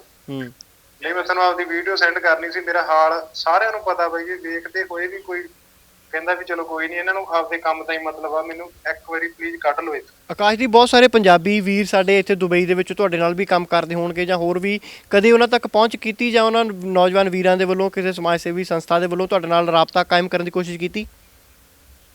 ਭਾਈ ਜੀ ਮੈਂ ਐਮਬੈਸੀ 'ਚ ਗਿਆ ਸੀਗਾ, ਐਮਬੈਸੀ ਜਾ ਕੇ ਮੈਂ ਉਹਨਾਂ ਨੂੰ ਕਿਹਾ ਸੀ ਵੀ ਮੈਨੂੰ ਬਹੁਤ ਤਕਲੀਫ ਆ ਤੇ ਮੈਨੂੰ ਛੁੱਟੀ ਦਵਾ ਦਿਓ। ਉਹ ਕਹਿੰਦੇ ਵੀ ਅਸੀਂ ਕੁਝ ਕਰ ਨਹੀਂ ਸਕਦੇ। ਐਮਬੈਸੀ ਵਾਲੇ ਕਹਿੰਦੇ ਵੀ ਇਹ ਕੰਪਨੀ ਦੀ ਮਰਜ਼ੀ ਹੁੰਦੀ ਹੈ ਵੀ ਸਾਲ ਮਗਰੋਂ ਛੁੱਟੀ ਦੇਣੀ ਨਾ ਦੇਣੀ, ਕਿ 2 ਸਾਲ ਬਾਅਦ ਤਾਂ ਅਸੀਂ ਦੇ ਸਕਦੇ, ਪਰ ਇੱਥੇ ਤਾਂ ਕਾਨੂੰਨ ਵੀ ਹੈ ਵੀਰ ਜੀ ਵੀ ਸਾਲ ਮਗਰੋਂ ਛੁੱਟੀ ਦੇਣੀ ਹੈ। ਅੱਛਾ। ਪਰ ਮੈਂ ਇੱਥੇ ਕੋਈ ਗੁਰਦਾਸਪੁਰ ਦੇ ਮੁੰਡੇ ਆ, ਮੈਂ ਉਹਨਾਂ ਨੂੰ ਵੀ ਕਿਹਾ ਸੀ, ਮੈਂ ਕਿਹਾ ਭਾਈ 100 ਰੁਪਇਆ ਇਕੱਠਾ ਕਰਕੇ ਮੈਨੂੰ ਦੇ ਦਿਓ, ਮੇਰਾ ਐਡਰੈਸ ਲੈ ਲਓ, ਮੈਨੂੰ ਇੱਕ ਵਾਰੀ 2500 ਰੁਪਇਆ ਦੇ ਦਿਓ, ਮੈਨੂੰ ਪਿੰਡ ਜਾ ਵੜਦੇ ਦਿਓ, ਮੈਂ ਇਲਾਜ ਕਰਾ ਕੇ ਪਾਈ ਮੋੜ ਦੂੰਗਾ। ਕਿਸੇ ਨੇ ਮਦਦ ਕੀਤੀ ਫਿਰ ਤੁਹਾਡੀ? ਪਰ ਭਾਈ ਇੱਥੇ ਹੁਣ ਹਾਂਜੀ ਕਿਸੇ ਨੇ ਮਦਦ ਕੀਤੀ ਫਿਰ ਤੁਹਾਡੀ? ਕਿਸੇ ਨਹੀਂ ਜੀ, ਇੱਥੇ ਕੋਈ ਮਦਦ ਨਹੀਂ ਕਰਦਾ ਜੀ ਇੱਥੇ। ਅੱਛਾ ਆਕਾਸ਼ਦੀਪ, ਤੁਹਾਡਾ ਗੁਜ਼ਾਰਾ ਕਿਵੇਂ ਚੱਲ ਰਿਹਾ ਫਿਰ? ਜਦੋਂ ਸੈਲਰੀ ਨਹੀਂ ਮਿਲ ਰਹੀ ਫਿਰ ਤੁਹਾਡਾ ਗੁਜ਼ਾਰਾ ਕਿਵੇਂ ਚੱਲ ਰਿਹਾ ਉੱਥੇ? ਰੋਟੀ ਪਾਣੀ ਦਾ ਕਿੱਦਾਂ ਕਰ ਰਹੇ ਹੋ ਤੁਸੀਂ ਅਰੇਂਜ? ਗੁਜ਼ਾਰਾ ਜੀ ਆ ਮੇਰੇ ਨਾਲ ਮੁੰਡੇ ਆ, ਉਹ ਗੁਜ਼ਾਰਾ ਕਰਦੇ ਬਸ ਰੋਟੀ ਦਾ ਮੇਰਾ। ਮੇਰੇ ਕੋਲ ਹੁਣ ਇੱਕ ਪੈਸਾ ਨਹੀਂ ਮੇਰੀ ਜੇਬ 'ਚ ਜੀ। ਮੇਰੇ ਕੋਲ ਚਾਹ ਪੀਣ ਨੂੰ ਚਾਹ ਪੱਤੀ ਹੈ ਨਹੀਂ ਮੇਰੇ ਡੱਬੇ 'ਚ ਜੀ। ਇੰਨੀ ਕੁ ਮੇਰੀ ਬੁਰੀ ਹਾਲਤ ਆ, ਪਰ ਮੈਂ ਕਿਸੇ ਨੂੰ ਕਹਿੰਦਾ ਨਹੀਂ ਆ ਵੀ ਇੱਥੇ ਸੁਣਦਾ ਨਹੀਂ ਬਾਈ ਜੀ ਕੋਈ। ਇੱਥੇ ਸਭ ਮਤਲਬੀ ਲੋਕ, ਤਾਂ ਕਰਕੇ ਮੈਂ ਗੁਜ਼ਾਰਿਸ਼ ਕਰਦਾ ਮੈਨੂੰ ਇੱਕ ਵਾਰੀ ਇੱਥੋਂ ਕੱਢ ਲੈਣ। ਆਕਾਸ਼ਦੀਪ, ਹਾਲਤ ਆ ਬਾਈ ਜੀ ਇੱਥੇ। ਹੁਣ ਕੀ ਮੰਗ ਕੀ ਕਰਦੇ ਹੋ ਤੁਸੀਂ? ਕੀ ਚਾਹੁੰਦੇ ਕਿ ਆਕਾਸ਼ਦੀਪ ਤੁਸੀਂ? ਮੰਗ ਇਹ ਹੈ ਜੀ ਮੈਨੂੰ ਇੱਕ ਵਾਰੀ ਛੁੱਟੀ ਦਵਾ ਦੇਣ, ਮੈਨੂੰ ਇੱਥੋਂ ਕੱਢਣਾ, ਮੈਂ ਆਪਦਾ ਇਲਾਜ ਕਰਾਉਣਾ ਬਾਈ ਜੀ। ਮੇਰੇ ਸਿਰ ਦਾ ਬਹੁਤ ਬੁਰਾ ਹਾਲ ਆ। ਮੈਂ ਬਸ ਇੱਕ ਤੁਹਾਨੂੰ ਦਿਖਾ ਨਹੀਂ ਸਕਦਾ ਕਿੰਨਾ ਬੁਰਾ ਹਾਲ ਆ, ਪਰ ਤੁਸੀਂ ਦੇਖ ਲਓ ਜਦੋਂ ਮੈਂ ਤੁਹਾਡੇ ਸਾਹਮਣੇ ਆਇਆ ਨਾ, ਤੁਸੀਂ ਚੈੱਕ ਕਰ ਲਿਓ ਇਹਦਾ ਹਾਲ। ਤੰਗ ਪਰੇਸ਼ਾਨ ਕਰਦੇ ਕੰਪਨੀ ਵਾਲੇ ਤੁਹਾਨੂੰ? ਤੰਗ ਪਰੇਸ਼ਾਨ ਵੀ ਕਰਦੇ ਨੇ? ਤੰਗ ਪਰੇਸ਼ਾਨ ਬਹੁਤ ਕਰਦੇ ਆ ਜੀ। ਜੇ ਮੈਂ ਛੁੱਟੀ ਮੰਨ ਲਓ ਵੀ ਮੈਂ ਜੇ ਕਿਤੇ ਛੁੱਟੀ ਮਾਰਨਾ, ਮੈਨੂੰ ਦੂਜੇ ਦਿਨ ਕਹਿ ਦੇਣਗੇ ਵੀ ਆਉਣਾ ਪੈਣਾ ਕੰਮ ਤੇ, ਸਾਨੂੰ ਨਹੀਂ ਤੇਰਾ ਸਿਰ ਦੁਖੇ, ਤੇਰਾ ਕੁਝ ਦੁਖੇ, ਸਾਨੂੰ ਨਹੀਂ, ਸਾਡੇ ਕੋਲੇ ਆ ਕੇ ਕੰਮ ਕਰ। ਤਕਲੀਫ ਹੁੰਦੀ ਕੀ ਹੈ? ਤੁਸੀਂ ਜਦੋਂ ਕੰਮ ਤੇ ਜਾਂਦੇ ਹੋ ਆਕਾਸ਼ਦੀਪ, ਉੱਥੇ ਕੀ ਦਿੱਕਤ ਕੀ ਆਉਂਦੀ ਹੈ ਜਦੋਂ ਕੰਮ ਤੇ ਜਾਂਦੇ ਹੋ ਤੁਸੀਂ? ਦਿੱਕਤ ਬਾਈ ਜੀ ਇਹੀ ਆਉਂਦੀ ਹੈ ਵੀ ਜਦੋਂ ਜੇ ਮੈਂ ਹੌਲਾ ਕੰਮ ਕਰਾਂ ਮੈਨੂੰ ਕੁਝ ਨਹੀਂ ਹੁੰਦਾ, ਜਦੋਂ ਮਾੜਾ ਜਿਹਾ ਵੀ ਭਾਰਾ ਕੰਮ ਕਰਾਂ ਮੇਰੇ ਸਿਰ 'ਚ ਉਦੋਂ ਹੀ ਪੀੜਾਂ ਚਾਲੂ ਹੋ ਜਾਣਗੀਆਂ ਜਿੱਧਰ ਸੱਟ ਵੱਜੀ ਗਈ। ਇੰਨਾ ਕੁ ਦਰਦ ਹੁੰਦਾ ਬਾਈ ਜੀ, ਮੈਂ ਅੱਧੇ ਦਿਨ ਬਾਅਦ ਵੀ ਭੱਜ ਕੇ ਘਰੇ ਜਾਣਾ, ਅੱਧੇ ਦਿਨ ਬਾਅਦ ਕਹਿ ਦਿੰਦਾ ਮੈਨੂੰ ਛੱਡਿਆ ਕੰਮ ਨਹੀਂ ਹੁੰਦਾ। ਕਿਤੇ ਮੈਨੂੰ ਇੰਨੀ ਵੀ ਬੁਰੀ ਹਾਲਤ, ਕਿਤੇ ਮੈਨੂੰ ਛੱਡ ਕੇ ਵੀ ਨਹੀਂ ਆਉਂਦੇ, ਮੈਨੂੰ ਤੁਰ ਕੇ ਜਾਣਾ ਪੈਂਦਾ ਇੱਥੋਂ 20 ਕਿਲੋਮੀਟਰ ਆ ਬਈ। ਤੇ ਆਕਾਸ਼ਦੀਪ, ਇਹ ਜਦੋਂ ਸੱਟ ਲੱਗੀ ਸੀ ਆਕਾਸ਼ਦੀਪ, ਉਦੋਂ ਇਲਾਜ ਵਗੈਰਾ ਕੋਈ ਹੋਇਆ ਤੁਹਾਡਾ? ਮੈਡੀਕਲ ਕੋਈ ਤੁਹਾਨੂੰ ਟ੍ਰੀਟਮੈਂਟ ਮਿਲਿਆ? ਟ੍ਰੀਟਮੈਂਟ ਬਸ ਇਹੀ ਮਿਲਿਆ ਜੀ, ਮੈਨੂੰ ਰਾਤ ਨੂੰ ਲੈ ਕੇ ਚੱਕ ਕੇ 11 ਵਜੇ ਮੈਨੂੰ ਚੱਕ ਕੇ ਲੈ ਗਏ। ਮੇਰੇ ਨਾਲ ਦੇ ਰੂਮ ਦਾ ਇੱਕ ਮੁੰਡਾ ਮੇਰੇ ਨਾਲ ਗਿਆ, ਬਸ ਮੈਨੂੰ ਉੱਥੇ ਛੱਡਿਆ ਇਹ ਆ ਉਹਨਾਂ ਨੇ। ਬਸ ਉੱਥੇ ਪਰਚੀ ਕਟਾਈ ਆ ਮੇਰੀ ਇੱਕ, ਕਟਾ ਕੇ ਉਹਨਾਂ ਨੇ ਕੋਈ ਐਕਸਟਰਾ ਜਾਂਚ ਕੋਈ ਨਹੀਂ ਕੀਤੀ। ਹੈਗੀ ਆ ਨਹੀਂ ਹੈਗੀ, ਉਹਨਾਂ ਨੇ ਜਾ ਕੇ ਬਸ ਸਟੈਪਲਰ ਵਾਲੇ ਟਾਂਕੇ ਲਾ ਕੇ ਮੈਨੂੰ ਤੋੜਤਾ ਕਰੇ ਸਵੇਰ। ਕੋਈ ਮੈਂ ਐਮਰਜੈਂਸੀ, ਮੈਂ ਕਿਹਾ ਮੈਨੂੰ ਛੁੱਟੀ ਦੇ ਦੋਗੀ, ਮੈਂ ਘਰੇ ਰਹੂੰਗਾ, ਵੀ ਮੈਨੂੰ ਛੁੱਟੀ ਲੱਗ ਜੂਗੀ ਮੇਰੀ ਕੰਪਨੀ 'ਚ। ਇਹਨਾਂ ਨੇ ਮੇਰਾ ਉਹ ਮੈਡੀਕਲ ਵੀ ਨਹੀਂ ਬਣਾਇਆ ਬਾਈ ਜੀ। ਮੈਡੀਕਲ ਮੇਰੇ ਕੋਲ ਹੁਣ ਹੁੰਦਾ ਨਾ, ਮੈਨੂੰ ਇੰਨਾ ਤੰਗ ਨਹੀਂ ਹੋਣਾ ਜੀ। ਮੈਂ ਜਾ ਕੇ ਕਿਸੇ ਕੋਰਟ 'ਚ ਖੜਦਾ, ਕਿਤੇ ਵੀ ਖੜਦਾ, ਮੈਂ ਤੰਗ ਨਹੀਂ ਹੋਣਾ। ਇਹਨਾਂ ਨੇ ਮੇਰਾ ਮੈਡੀਕਲ ਵੀ ਨਹੀਂ ਬਣਾਇਆ। ਇਹਨਾਂ ਨੂੰ ਪਤਾ ਸੀਗਾ ਵੀ ਜੇ ਕੱਲ ਨੂੰ ਹਾਲਤ ਗੰਭੀਰ ਹੋ ਗਈ ਫਿਰ ਇਹ ਰੌਲਾ ਪਾਉਣਾ ਵੀ ਮੈਂ ਜਾਣਾ। ਚਲੋ ਆਕਾਸ਼ਦੀਪ, ਤੁਸੀਂ ਗੱਲਬਾਤ ਕਰਨ ਲਈ ਤੁਹਾਡਾ ਧੰਨਵਾਦ। ਔਰ ਅਸੀਂ ਵੀ ਕੋਸ਼ਿਸ਼ ਕਰ ਰਹੇ ਹਾਂ ਵੀ ਜੇ ਕੋਈ ਅਜਿਹਾ ਕੋਈ ਸਮਾਜ ਸੇਵੀ ਸੰਸਥਾ ਜਾਂ ਅਜਿਹਾ ਕੋਈ ਸ਼ਖਸ ਦੁਬਈ ਦੇ ਬੈਠਾ ਸਾਨੂੰ ਸੁਣ ਰਿਹਾ ਹੋਵੇ ਜਾਂ ਇਸ ਵੀਡੀਓ ਨੂੰ ਦੇਖ ਰਿਹਾ ਹੋਵੇ, ਤਾਂ ਉਹ ਜੇ ਕਾਨੂੰਨੀ ਤੌਰ ਦੇ ਉੱਤੇ ਆਕਾਸ਼ਦੀਪ ਦੀ ਮਦਦ ਕਰ ਸਕਦਾ ਹੋਵੇ ਤਾਂ ਜ਼ਰੂਰ ਅੱਗੇ ਆਵੇ। ਅਸੀਂ ਵੀ ਲਗਾਤਾਰ ਅਪੀਲਾਂ ਕਰ ਰਹੇ ਹਾਂ। ਤੁਹਾਡੇ ਪਿਤਾ ਜੀ ਦੇ ਨਾਲ ਵੀ ਗੱਲ ਹੋਈ ਹੈ, ਤੁਹਾਡੀ ਮਾਤਾ ਜੀ ਦੇ ਨਾਲ ਵੀ ਗੱਲ ਹੋਈ ਹੈ। ਸੋ ਸਿਰਫ ਭਰੋਸਾ ਹੀ ਹੈ ਇਸ ਸਮੇਂ, ਭਰੋਸਾ ਔਰ ਹਿੰਮਤ ਰੱਖਣੀ ਪੈਣੀ ਹੈ ਤੁਹਾਨੂੰ। ਥੋੜ੍ਹੀ ਦੇਰ ਹੋ ਸਕਦਾ ਹੈ ਇਹ ਦੁੱਖ ਤਕਲੀਫਾਂ ਪਰਮਾਤਮਾ ਆਉਣ ਵਾਲੇ ਸਮੇਂ ਦੇ ਵਿੱਚ ਤੁਹਾਡੀਆਂ ਜ਼ਰੂਰ ਕੱਟੇਗਾ। ਸੋ ਹਿੰਮਤ ਜ਼ਰੂਰ ਬਣਾ ਕੇ ਰੱਖਿਓ, ਹਿੰਮਤ ਨਾ ਹਾਰਿਓ। ਭਾਈ ਜੀ ਦੁੱਖ ਤਕਲੀਫ ਮੈਨੂੰ ਕੋਈ ਨਹੀਂ, ਮੈਂ ਅੱਜ ਮਰ ਜਾ ਮੈਨੂੰ ਕੋਈ ਟੈਨਸ਼ਨ ਨਹੀਂ। ਬਸ ਮੈਨੂੰ ਮਾਂ ਪਿਓ ਦੀ ਟੈਨਸ਼ਨ ਆ ਕਿ ਜਿਹੜੇ ਪੈਸੇ ਮੈਂ ਆਪਦੇ ਘਰੇ, ਜਿਹੜੇ ਪੈਸੇ ਨਾਲ ਗੁਜ਼ਾਰਾ ਚੱਲਦਾ ਸੀ ਨਾ, ਜੋ ਨਹੀਂ ਚੱਲ ਰਿਹਾ। ਅੱਜ ਇਹ ਵੀ ਭੁੱਖੇ ਬੈਠੇ ਆ, ਮੈਂ ਤਾਂ ਇੱਥੇ ਬਹਿਣਾ, ਮੈਨੂੰ ਕੋਈ ਚੱਕਰ ਨਹੀਂ, ਮੈਂ ਭੁੱਖਾ ਬਹਿ ਜਾਊਂਗਾ, ਪਰ ਮੈਨੂੰ ਇਹ ਨਹੀਂ ਦੇਖੇਗਾ। ਠੀਕ ਹੈ ਆਕਾਸ਼ਦੀਪ, ਗੱਲਬਾਤ ਕਰਨ ਲਈ ਧੰਨਵਾਦ। ਸੋ ਇਹ ਆਕਾਸ਼ਦੀਪ ਦੇ ਨਾਲ ਅਸੀਂ ਗੱਲਬਾਤ ਕੀਤੀ ਹੈ। ਉਸਨੇ ਵੀ ਆਪਣੇ ਹਾਲਾਤ ਖੁਦ ਦੱਸੇ ਨੇ ਵੀ ਕਿਹਨਾਂ ਹਾਲਾਤਾਂ ਦੇ ਵਿੱਚੋਂ ਉਸ ਨੂੰ ਲੰਘਣਾ ਪੈ ਰਿਹਾ ਹੈ, ਕਿੰਨੀ ਦਿੱਕਤ ਹੈ ਉੱਥੇ। ਇੱਕ ਤਾਂ ਕੰਮਕਾਰ ਉਹਦਾ ਛੁੱਟਿਆ ਪਿਆ, ਕਮਰੇ ਦੇ ਵਿੱਚ ਬੈਠਾ ਹੈ, ਕਹਿੰਦਾ ਹਾਲਤ ਮੇਰੀ ਅਜਿਹੀ ਹੈ ਵੀ ਮੈਂ ਸਿਰਫ ਤੁਹਾਨੂੰ ਦਿਖਾ ਨਹੀਂ ਪਾ ਰਿਹਾ, ਮੇਰੇ ਕੋਲ ਪੈਸਾ ਨਹੀਂ ਹੈ, ਇੰਟਰਨੈਟ ਦੀ ਸਹੂਲਤ ਨਹੀਂ ਹੈ। ਹੁਣ ਵੀ ਕਿਸੇ ਤਰੀਕੇ ਉਸਨੇ ਕਿਸੇ ਨੌਜਵਾਨ ਦੇ ਫੋਨ ਤੋਂ ਫੋਨ ਲਗਾ ਕੇ ਗੱਲ ਕੀਤੀ ਹੈ। ਕਹਿੰਦਾ ਅਜਿਹੀਆਂ ਪਰੇਸ਼ਾਨੀਆਂ ਮੈਨੂੰ ਆ ਰਹੀਆਂ ਵੀ ਮੈਂ ਉਸ ਦੁੱਖ ਨੂੰ ਤੁਹਾਡੇ ਤੱਕ ਪਹੁੰਚਾ ਨਹੀਂ ਪਾ ਰਿਹਾ, ਦਿਖਾ ਨਹੀਂ ਪਾ ਰਿਹਾ, ਪਰ ਮੈਂ ਬੱਤਰ ਹਾਲਾਤਾਂ ਦੇ ਵਿੱਚੋਂ ਲੰਘ ਰਿਹਾ, ਨਾ ਮੇਰੀ ਕੋਈ ਸੁਣਵਾਈ ਹੋ ਰਹੀ ਹੈ। ਫਿਲਹਾਲ ਜੇ ਕੋਈ ਦੁਬਈ ਬੈਠਾ, ਮੈਂ ਇੱਕ ਵਾਰ ਫਿਰ ਗੁਜ਼ਾਰਿਸ਼ ਕਰਦਾ ਜਾਂ ਅਪੀਲ ਕਰਦਾ ਵੀ ਜੇ ਕੋਈ ਦੁਬਈ ਬੈਠਾ ਜੀ ਹਾਂ ਮਾਹਰ ਸਾਡੀ ਵੀਡੀਓ ਨੂੰ ਦੇਖ ਰਿਹਾ, ਕੋਈ ਪੰਜਾਬੀ ਭਾਈ ਸਾਡਾ ਵੀਰ ਇਸ ਵੀਡੀਓ ਨੂੰ ਦੇਖ ਰਿਹਾ ਹੈ ਤਾਂ ਉਹ ਆਕਾਸ਼ਦੀਪ ਦੀ ਕਿਸੇ ਤਰੀਕੇ ਦੀ ਵੀ ਮਦਦ ਕਰਨਾ ਚਾਹੁੰਦਾ ਤਾਂ ਉਹ ਜ਼ਰੂਰ ਕਰੇ। ਤੁਸੀਂ ਆਕਾਸ਼ਦੀਪ ਦੇ ਪਰਿਵਾਰ ਦੇ ਨਾਲ ਸਿੱਧਾ ਰਾਬਤਾ ਕਾਇਮ ਕਰ ਸਕਦੇ ਹੋ, ਉਹਨਾਂ ਤੋਂ ਆਕਾਸ਼ਦੀਪ ਦੇ ਬਾਰੇ ਜਾਣਕਾਰੀ ਲੈ ਸਕਦੇ ਹੋ। ਮੈਂ ਚਾਹੂੰਗਾ ਵੀ ਇੱਕ ਵਾਰੀ ਆਪਣਾ ਮੋਬਾਈਲ ਨੰਬਰ ਜ਼ਰੂਰ ਦੱਸ ਦਿਓ ਵੀ ਜੇਕਰ ਕੋਈ ਤੁਹਾਡੇ ਨਾਲ ਰਾਬਤਾ ਕਾਇਮ ਕਰਨਾ ਚਾਹੁੰਦਾ ਹੋਵੇ ਸਿੱਧਾ, ਕਿਉਂਕਿ ਅਸੀਂ ਵੀ ਕਿਸੇ ਵੀ ਪਰਿਵਾਰ ਜਾਂ ਉਹਦੇ ਵਿੱਚ ਆਪਣਾ ਨੰਬਰ ਜਾਂ ਨਹੀਂ ਦਿੰਦੇ ਆ, ਕਿਉਂਕਿ ਸਿੱਧਾ ਜੇ ਕੋਈ ਤੁਹਾਡੇ ਨਾਲ ਕਿਸੇ ਤਰੀਕੇ ਦੀ ਵੀ ਮਦਦ ਕਰਨੀ ਚਾਹੁੰਦਾ, ਕਾਨੂੰਨੀ ਦਾਅਪੇਚ ਖੇਡਣਾ ਚਾਹੁੰਦਾ ਦੁਬਈ ਦੇ ਵਿੱਚ, ਆਕਾਸ਼ਦੀਪ ਨੂੰ ਉੱਥੇ ਮਿਲਣਾ ਚਾਹੁੰਦਾ ਜਾਂ ਸਿਰਫ ਤੁਹਾਨੂੰ ਮਿਲਣਾ ਚਾਹੁੰਦਾ ਤਾਂ ਉਹ ਤੁਹਾਡੇ ਨਾਲ ਸੰਪਰਕ ਕਰਕੇ ਤੁਹਾਨੂੰ ਫੋਨ ਕਰਕੇ ਤੁਹਾਡੇ ਨਾਲ ਮਿਲ ਸਕੇ। ਮੈਂ ਚਾਹੂੰਗਾ ਇੱਕ ਵਾਰੀ ਨੰਬਰ ਜ਼ਰੂਰ ਦਰਸ਼ਕਾਂ ਨੂੰ ਦੱਸ ਦਿਓ। 94 654 11 566 ਮੇਰਾ ਨੰਬਰ ਹੈ ਜੀ। ਇਹ ਫੋਨ ਨੰਬਰ ਇਸੇ ਤੇ WhatsApp ਚੱਲਦਾ ਹੈ, ਇਹੀ ਨੰਬਰ ਹੈ ਸਾਡੇ। ਇੱਕ ਵਾਰ ਫਿਰ ਮੈਂ ਚਾਹੂੰਗਾ ਨੰਬਰ ਇੱਕ ਵਾਰ ਫਿਰ ਬੋਲ ਦਿਓ। ਹਾਂ 94 654 11 566। ਸੋ ਨੰਬਰ ਵੀ ਤੁਹਾਨੂੰ ਆਕਾਸ਼ਦੀਪ ਦੇ ਪਿਤਾ ਜੀ ਦੇ ਵੱਲੋਂ ਦਿੱਤਾ ਗਿਆ। ਜੇਕਰ ਇਸ ਪਰਿਵਾਰ ਦੇ ਤੁਸੀਂ ਹਾਲਾਤ ਦੇਖਣਾ ਚਾਹੁੰਦੇ ਹੋ, ਇਸ ਪਰਿਵਾਰ ਨੂੰ ਮਿਲਣਾ ਚਾਹੁੰਦੇ ਹੋ ਤਾਂ ਇਸ ਨੰਬਰ ਦੇ ਉੱਤੇ ਕੰਟੈਕਟ ਕਰਕੇ ਤੁਸੀਂ ਇਹਨਾਂ ਦੇ ਨਾਲ ਮੁਲਾਕਾਤ ਕਰ ਸਕਦੇ ਹੋ। ਫਿਲਹਾਲ ਕੈਮਰਾਮੈਨ ਵਰਿੰਦਰ ਮਹਿਰਾ ਦੇ ਨਾਲ ਸੁਖਵਿੰਦਰ ਸਿੰਘ,